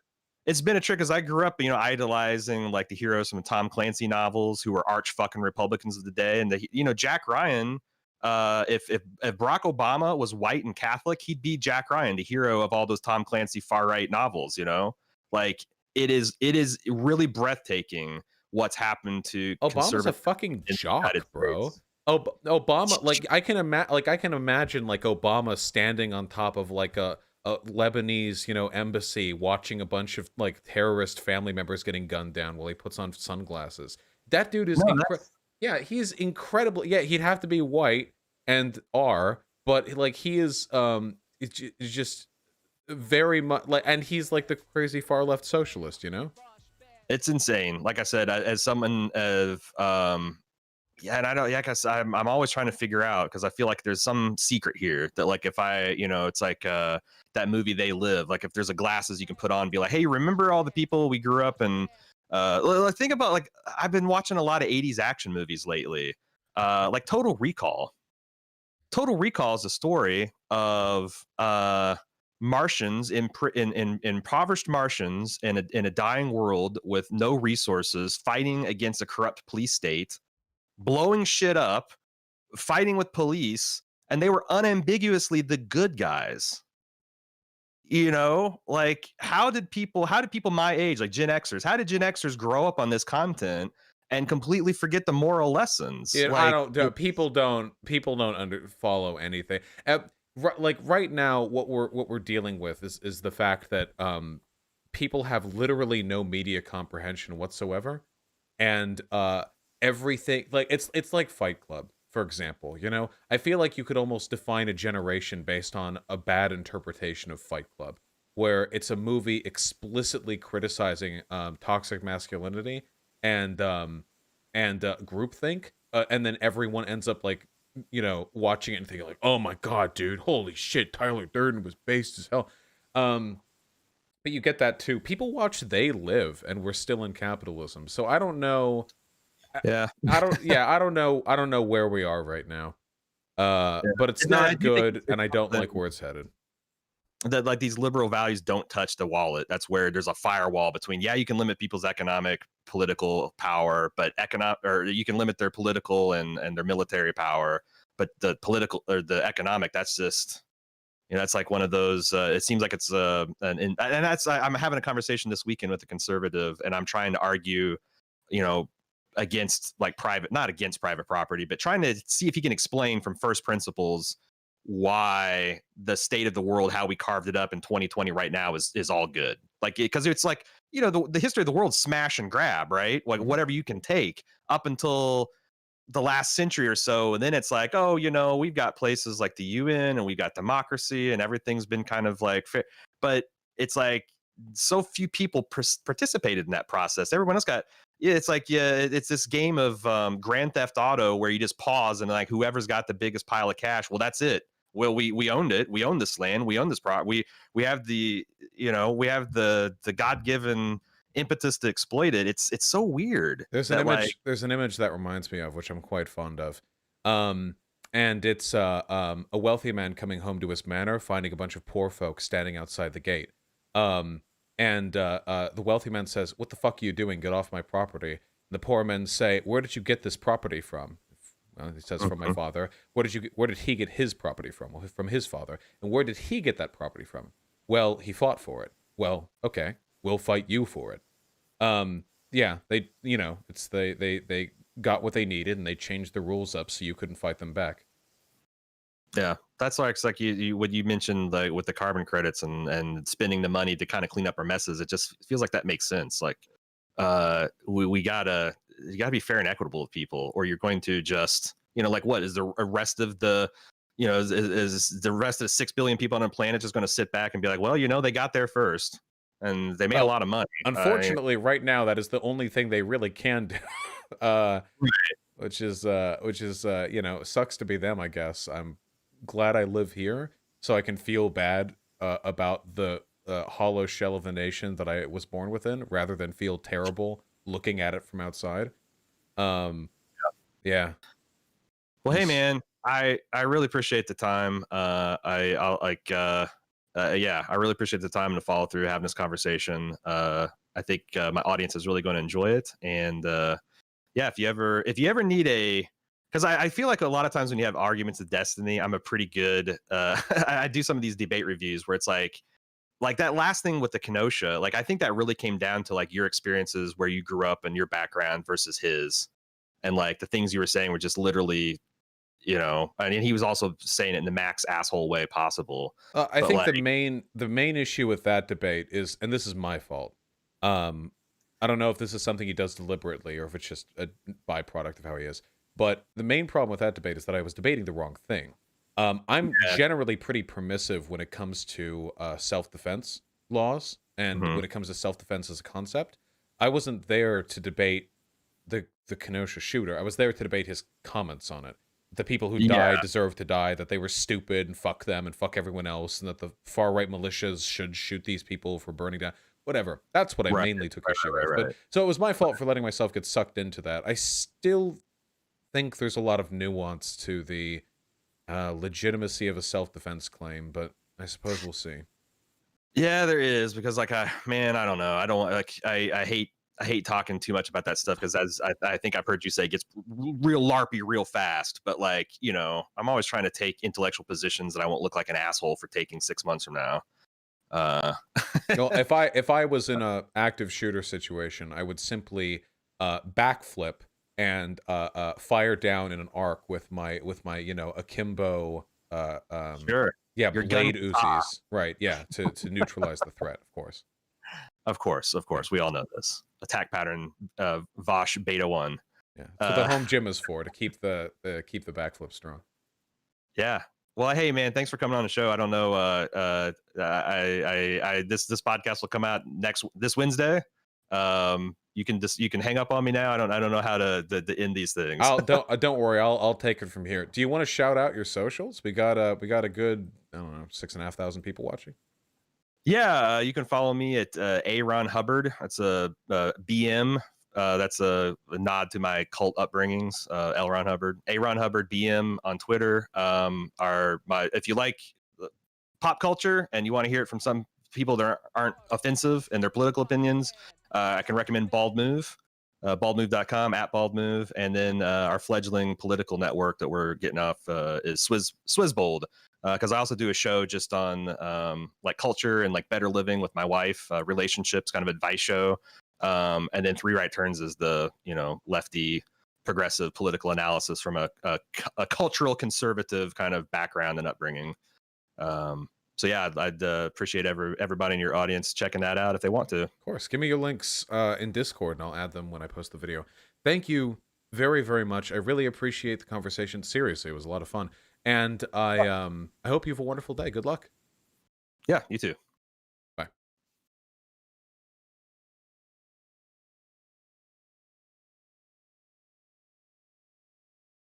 Nice. That actually ended up being a super fun convo. Ha! Like, I'm getting better at that. Go team.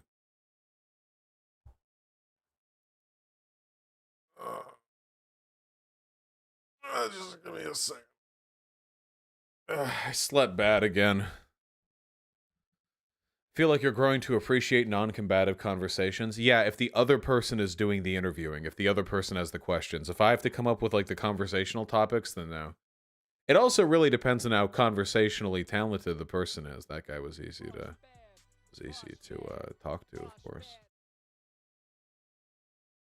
You would simply tell an active shooter he would intervene to stop him. It's just built different. Oh yeah, for sure. I would simply debate the active shooter and convince them to stop doing that. That is my strategy. That is what I would do. Are we not going to mention how Donald Trump is tweeting about Kim Jong-un's health? Yeah, it's pretty fucking weird. Not going to lie. I'm going to run through donations, and then I'm actually going to cut the stream. That convo went longer than I expected it to, and there's some stuff that I need to do before the Drunken Peasants podcast. I know, you guys are getting 2 streams today. Eat shit. It's just, think of it as being broken in 2, okay? 6 with the 8 Australian. I found your channel by... Oh, wait, I did that one yesterday.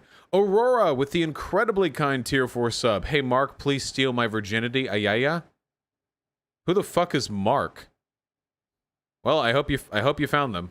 Comrade Rotier, thanks the tier 1 sub, comrade. I'm really glad that my streams have prepared you for Sociology 101.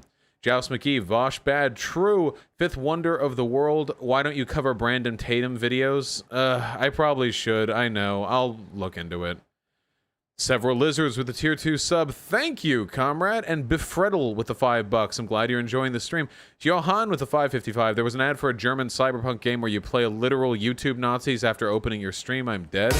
Tauche ab in das Jahr 2084. Defender Kämpfe an der Rebellion? Seite von Alex Malenki. What? Oh, is this like a Nazi game? This is a Nazi game, isn't it? Look, there's the soy boy. Here's a soy boy in the corner. Martin Sellner. Is this something? Is this meant to be someone?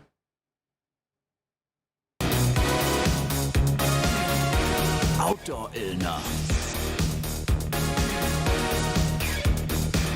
These are all the NPCs. We got a bunch of the memes in here. See, it's NPC Factory. Und dem Oh, there we go. There's a sassy black woman. See? It's like that one picture of the sassy black woman they like using over and over again. Und dem dunklen Ritter. Gegen die Marionetten von Commander Kurz. Oh, there we go. Globo Homo. Kurz. I don't know. Is this like a Jewish guy? Is this Soros? Oh yeah, that's Soros, I guess. Yep, there we go. den korrupten Oberinquisitor Mime I don't know who that. Okay. und den verschlagenen Direktor Zoom. I don't. Clown World? I don't know. 1% präsentiert den Cyberpunk-Retro-Wahnsinn von Kult Games, vor dem dich die Globalisten warnen. Oh, there's the drag time story hour thing. Kannst du die zahllosen Oh, look, it turned the kids into trans kids. Roboter warnen? Kannst See? It turned them all into trans NPCs. du die zahllosen Roboter und NPCs des Globo-Homo-Regimes besiegen? Alles ist vorhersehbar. Finde es heraus Was glauben Sie uns? und spiele Heimat Defender Rebellion zum Download auf Steam oder auf www. Very nice. Okay. Thomas Witt, maybe. Germ Mark with the 10 euros. Morning stream equals European, evening stream equals best stream. Yeah. There you go. Austin Hutchson with the $5. Hey man, me and my partner love you and the work you put into the online left. Currently reading the Communist Manifesto. Any tips for a beginner? What, you mean tips for reading? I don't have any reading tips. You mean like books? Listen to audiobooks. That's what I suggest. That's way better for me. Mythology Games, thanks to gift of tier 1 sub. Deism Accountant with the 2 consecutive $10 donations. Thank you. Don't be discouraged by Amazon Lily's intro. Luffy makes it out to be a better character. Also check out Mr. Morge Politics Philosophy videos after catching up, or you can watch Morge videos now if you don't mind spoilers, but for now, here's a softball. Yo, what's going on, everybody? He was actually his net short, no hands. I thought this would be about One Piece. But yeah, I'll look, watch later. There you go. So my watch later. Thank you, comrade. Pan-fried marmot with the $5. What about people our age who did go reactionary prior to streaming in Let's Play 2000 2010? Did it just move from 4chan to Gamergate to streaming? I mean, that's definitely like a part of it. I don't know that much about the culture of young people who went reactionary before Gamergate. I feel like the biggest chunk of them are Gamergate era kids. You know what I mean? Gabrielle Dino Hunter with a very kind 1069. Rip Blue River, the Union Aerospace Corporation is at it again. Shout out to my older brother Zach. He's down in California fighting the countless fires. Well, I hope Zach doesn't fucking die. Jesus, it's pretty spooky out there. Well, good luck. Patrick Miller with the $2. Biden's prison reform is pretty based. Yeah, I mean, it's not bad. And also with the $5, love you, babe, be nice to Destiny. I am perfectly civil and charitable to Destiny. Thank you. Tabby Gale with a very kind gift to tier 1 sub. Thank you. Repcon with the tier 1 sub. Much appreciated. And Kovo Co with a tier 2 sub. Thank you. Enjoy your new color in chat. Milnar with the €5. If leftists are wealthy, they should use that wealth for the leftist cause and only leave themselves a median wage, investing into sharing platforms. No, that is dumb. If you work very hard and you are successful and you make a lot of money in a capitalist society, you should not only leave yourself a median wage. You should invest money when you can into other people. But if you want to live some like luxury shit, then go for it. A median wage is still a stressful, you can't pay for an emergency. Median wage is paycheck to paycheck. That's not good. The American people deserve more than a median wage.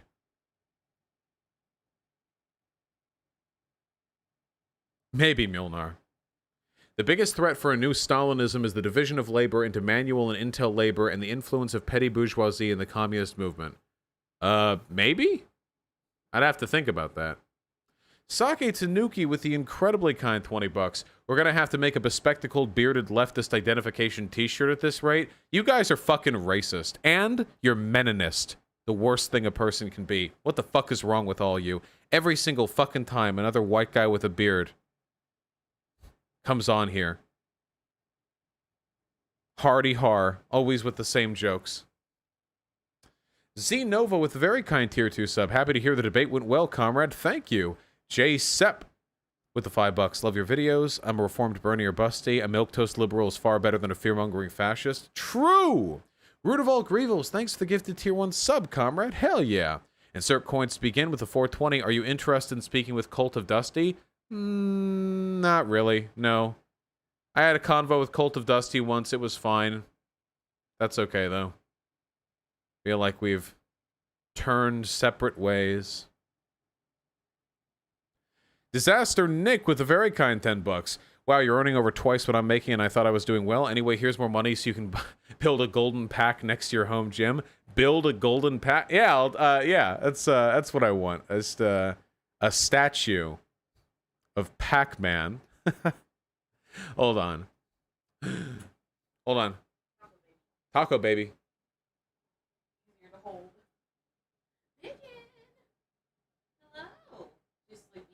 Sleepy.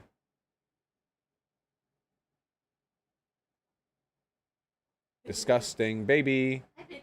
Oh no, they can see how dirty she is. Dirty. You need a bath.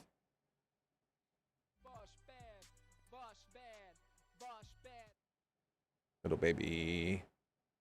Here you go. Ooh, she's stretching. Very good. Hello. Bear Tornado with the $5. Thank you. True. Mjolnar with the €5. You've been very generous today, comrade. Will you take this test so we can know what kind of leftist you are? Left values? I've taken the left values test before. I'm pretty sure. I have, right, guys? Yeah, I have. Leon Dark Fire with the $5. Look at my babies. Fine, maybe I will. Baby. Ooh, mid-lick. What a vibrant red tongue. Babies. Wah. This one's eyes are so big. Wah. Baby.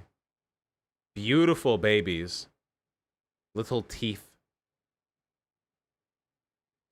And Servalon with the $5. The fires in California accelerated the growth of tumors in my cat Olive. She is not long for this world, 9 years old, TY. Aww. I'm sorry.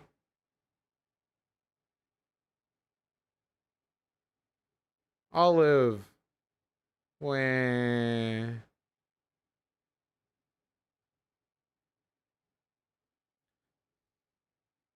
Well, she remains a good baby. Beep beep. Well, I hope she lives a preposterously long time. All things considered.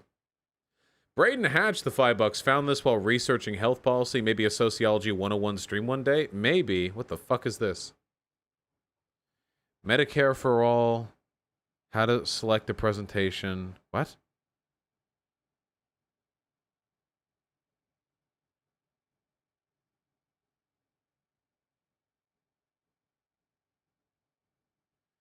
Is this like a little kid? Is this like a resource for teachers to explain like lefty shit to kids?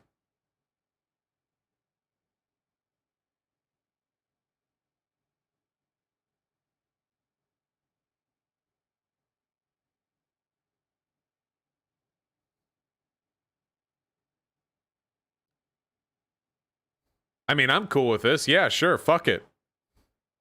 Yeah, absolutely. Go for it. Horrors me with the $2. Hear you like AdMech and money, so enjoy this meme donated. True.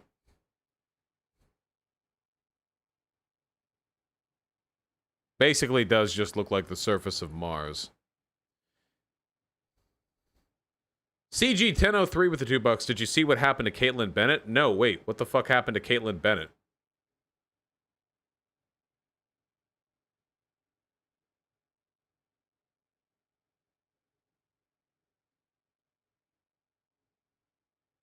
The fuck is this? Did she shit herself? The fuck is this? I can't read all of this. I have something to say, but I must...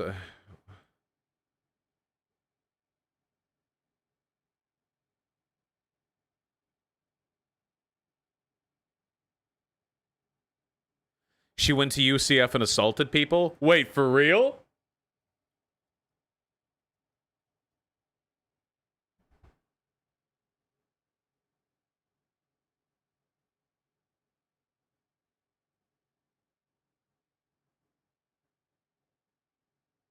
Wait, what college was it again? UCF?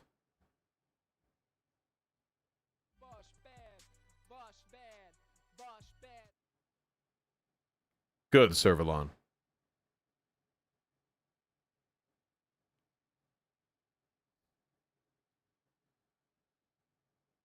What the fuck is this?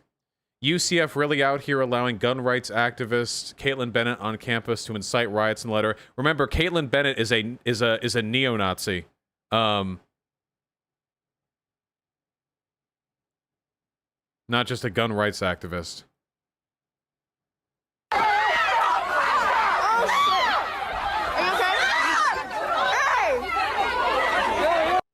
What the fuck is going on?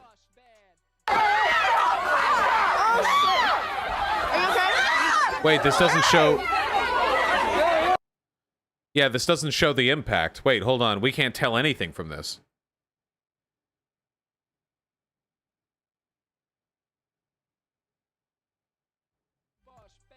Is it the first second? Hold on. Let me see if Twitter's got anything.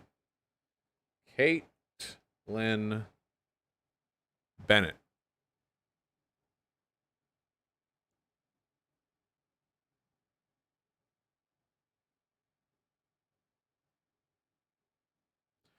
Her security literally punched a female student on video. Oh, here we go.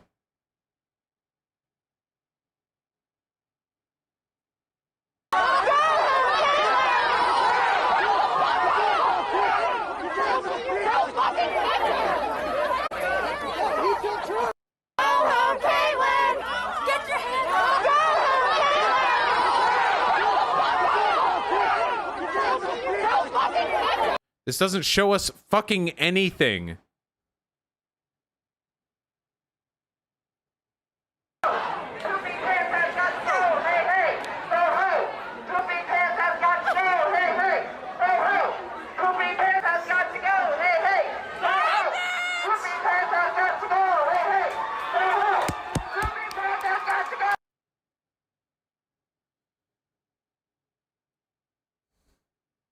Huh.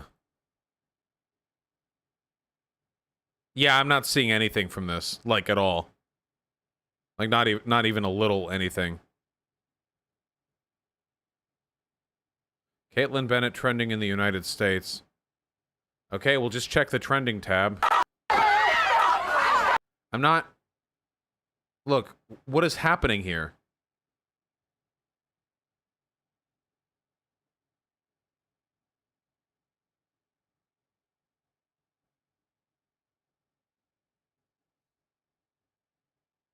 It looks like they shove the girl in the vertical striped...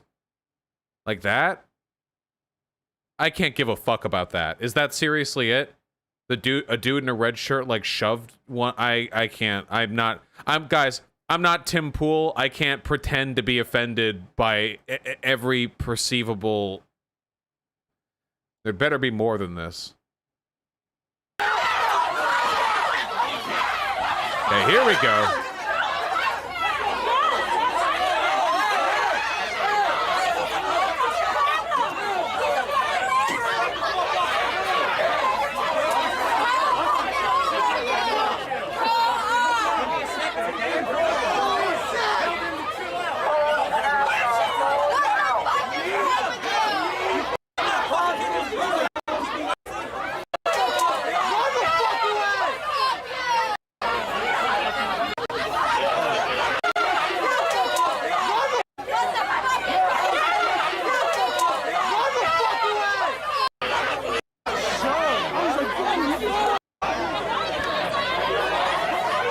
I don't fucking know. What?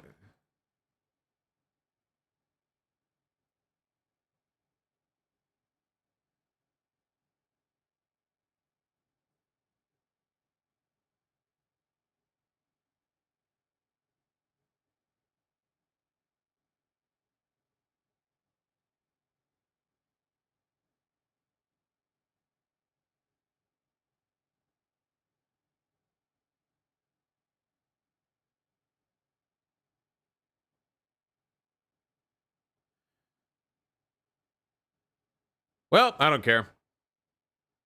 I'm sure they did something shitty. It's Caitlin Bennett, but I'm not gonna get worked up over this.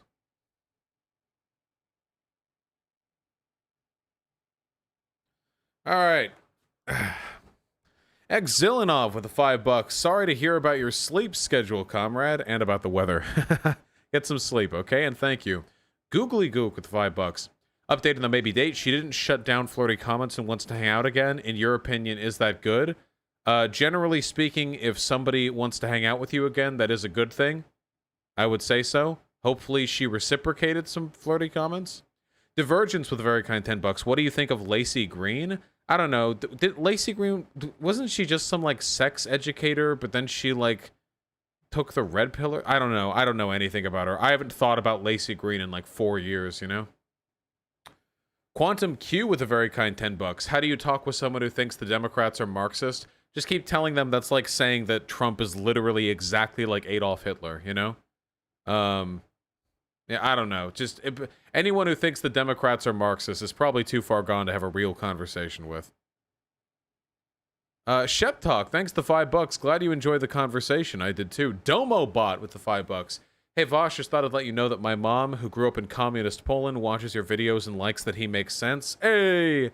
There, I've got the former Soviet bloc approval. The Willinator with a very kind $10. How do I convince my mom that socialists and gays are not spawns of Satan before I come out as a gay socialist? If I were you, I'd shut the fuck up until you're out of her wing. I don't know. I don't know if you're, I don't know if that's going to be a worthwhile use of your time, comrade. Godspeed if you do. Earthling with the $5. Radiohead. Yes, that is the name of a band. Mixty Davis, the $5. Caitlin Bennett was at my school today and had to hide in a bagel shop until the cops could escort her off campus. Nice, comrade. I think we just saw that happen over there. Hell yeah. Trilo with the $5. Have you thought about a segment going through Biden's platform so we have arguments against Bernie or bust? Also, what do you main in Smash? King K. Rule. Also, no. Bernie or busters don't give a fuck what Biden's platform is. They've never looked at it and they don't care. Biden could be literally in favor of Medicare for all and like free transportation and trains all across the country, and they would just say, he's lying, he's not going to do it. They don't care. They don't care. Pixel Derek with a very kind $10. People should donate/support causes with a portion of their wealth as a habit, as long as they have enough to meet basic life needs of themselves, family, and friends. Well, yeah, of course. I encourage all of you to do that. Everyone here with a colored name donates/supports a cause with a portion of their wealth that they think is worthwhile after all, right? WA with the $5. Homeland Security and the white supremacist threat that has recently gained notice. Any thoughts? Also, why do people assume supremacists are strictly KKK? Because hyperbolizing the perceived evil of white supremacists make it easier to claim that there aren't very many of them in our midst. Aiden with a very kind $10. Hey Vosh, love your work. I made a meme song about you. Please watch. Oh no. Oh no. I can't watch a fan song live. I'm not capable of it. It's too performative. I can't do it. Do it? Okay. All right. Okay. The video opens with text saying, "Yes, I know I can't sing for shit, deal with it." And then the lion face, like the cat face, you know, with the 3.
Wash fee? All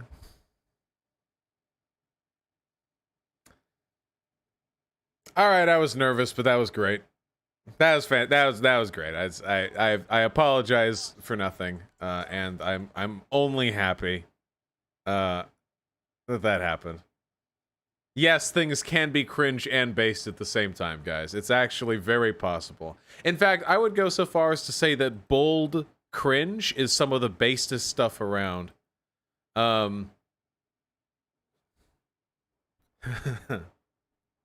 Okay, hold on. Jigglypuffite with a very kind $10 and another video link. There once was a man named Gold Roger who was king of the pirates. No, this is definitely copyright. This is the English opening for the 4Kids dub of One Piece. It's named The Pirate Rap and is the 3rd version. He had face, the treasure that would make Give it up, give it up, give it up, give it up, give it up. Here's how the story goes. We find out by the treasure in the Grand Line. There's no doubt. What the fuck? I'll look at this shortly. Also, wait, is there a big chat delay? Marco. 9 Spine with $3. Thank you, comrade baby. Oh no, there's not a chat delay. You guys poloed right away. Wait, what?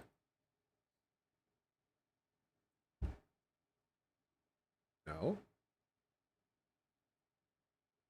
Oh. Baby. Bowtie baby. Bowtie baby. What is this? It looks broken. What does this look like? Broken baby. Sploot. Okay. All right. Don't overstay your welcome.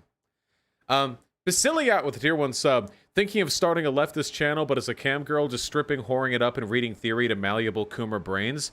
Unironically, that'd probably be a pretty great idea. Can you imagine like some fucking hot ass bitches on Chatterbait or whatever, or My Free Cams, who are like fucking themselves while like reading theory or some shit? Or not reading theory is dumb. No one's gonna like listen to the theory. They're just gonna look at you. But like making the arguments, you know? Last street with the $5. Bennett isn't even allowed to be here. UCF is closed to anyone who isn't staff or faculty. She also wasn't wearing a mask even though they're required for all. Yeah, of course. If UCF had any balls, they would have had campus police arrest her for violating campus rules, but... Sake Tanuki with the incredibly kind $20. If Biden was smart, he'd make a deal with Bernie that he'd sign progressive policy that made it to his desk. He'd not be supporting it so disingenuously. Yeah, of course, but again, Biden doesn't really care that much about votes from the left because we're like a pretty small minority, you know? But yeah, I mean, that'd be nice. 18 reviewer with the $5. Thank you, comrade. Sorry to hear Caitlin Bennett was also at your school today. My God. And Rotozon with the unbelievably kind $50. Thank you, comrade. Jesus. Sad I don't get to talk to you, but I really appreciate the quick reply back. I've tried to message many content creators and very rarely get a reply. That says a lot about your character. Please take my money for the pack. Haha, that's going to groceries tomorrow, motherfucker. No, seriously though, thank you so much, comrade. I really appreciate that. Yeah, of course. I reply to almost everyone who emails me. Less than I used to, because a lot of people email me shit like, hey, I have some 14 questions on socialism. Can you answer and also write a book for me? And I can't do that, but...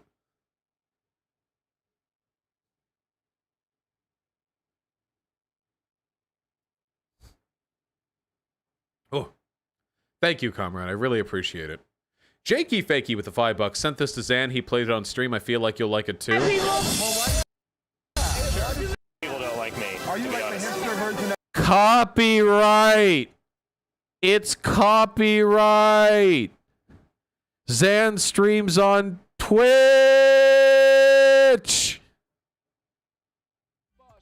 Stop donating. Alexander Speaks the $5. So speaking of finances, the job is offering 401ks, but through slimy bank guys. I go for their offer, the revolution won't burn down, right? No, comrade. Do whatever it takes to put yourself in a comfortable position in life. Do not worry. Wait, wasn't Darude a fan-made song? No, it's Darude Sandstorm. it's by Darude. The song is Sandstorm. Wait, right? Kill Your Landlord. I'm a big fan of Tom Cotton and the Zodiac Killer being Trump's top 2 Supreme Court nominees. I have to say, thanks to the $5. And HTTP Lovecraft with the incredibly kind $10. Ree, the cam girl who wants to read theory. My good IRL friend reads Kropotkin naked on Pornhub. Exo Sasha Darling on Twitter. Everyone follow. Really?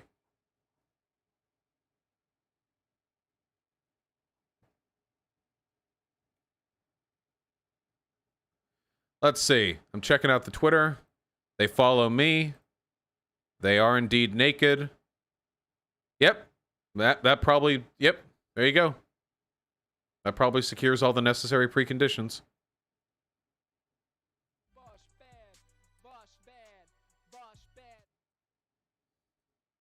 Anyone who follows me is a lefty. There you go. I'll link it in chat. Not safe. Not safe for work. There you go. Godspeed. And Twin with the $5. Here's something I sent you by email yesterday. Wait. Bud, the dad of the halfling family. This is 6 minutes long. I'll read it over the email. Thank you. I love you. I can't. If I watched every YouTube video people donate me with a link, then we would never ever have time to do politics. It would just turn into a media sharing stream. But for media sharing, I charge far more than $5 for 6 minutes. I'll tell you that much. You know, there's like a system for it. Destiny did it. What was Destiny's rate? Wasn't it like 50 cents a second or something like that? You know what I mean? It's like media sharing. There's like a system you can do, and you just run a bunch of videos through and through, and it's like 50 cents a second. So if you want like a 30-second video, it's $15 or something like that. It may have been cheap. It was 30 cents a second. Okay, something like that. Something like that. Well, I think that was him. I wouldn't charge that much, you know? I would not charge that much. I should do it sometime on D Live, though. Wouldn't that be fun? You guys just throw me whatever YouTube videos you want. If we did it on Chatterbait, it could be any videos you wanted. That's enough. That's enough. Sake Tanuki with the $10. Just wait, someone's going to parody the 4Kids One Piece rap with you as Luffy. Yeah. Dude, now that I'm at the point I'm at, in One Piece, seeing how naive everything was at the start, it's pretty wild. All right, I love you guys. I'll see you all for a later stream. Peace out. Stop donating. Sebastian with $5. What are your thoughts on David Dorn? Not a conservative. Just want to know your opinion. Probably not that good. I'm afraid that I would have to refresh my memory on David Dorn before I could. I don't remember exactly. Jaywalkie. We'll get to it later. Bye.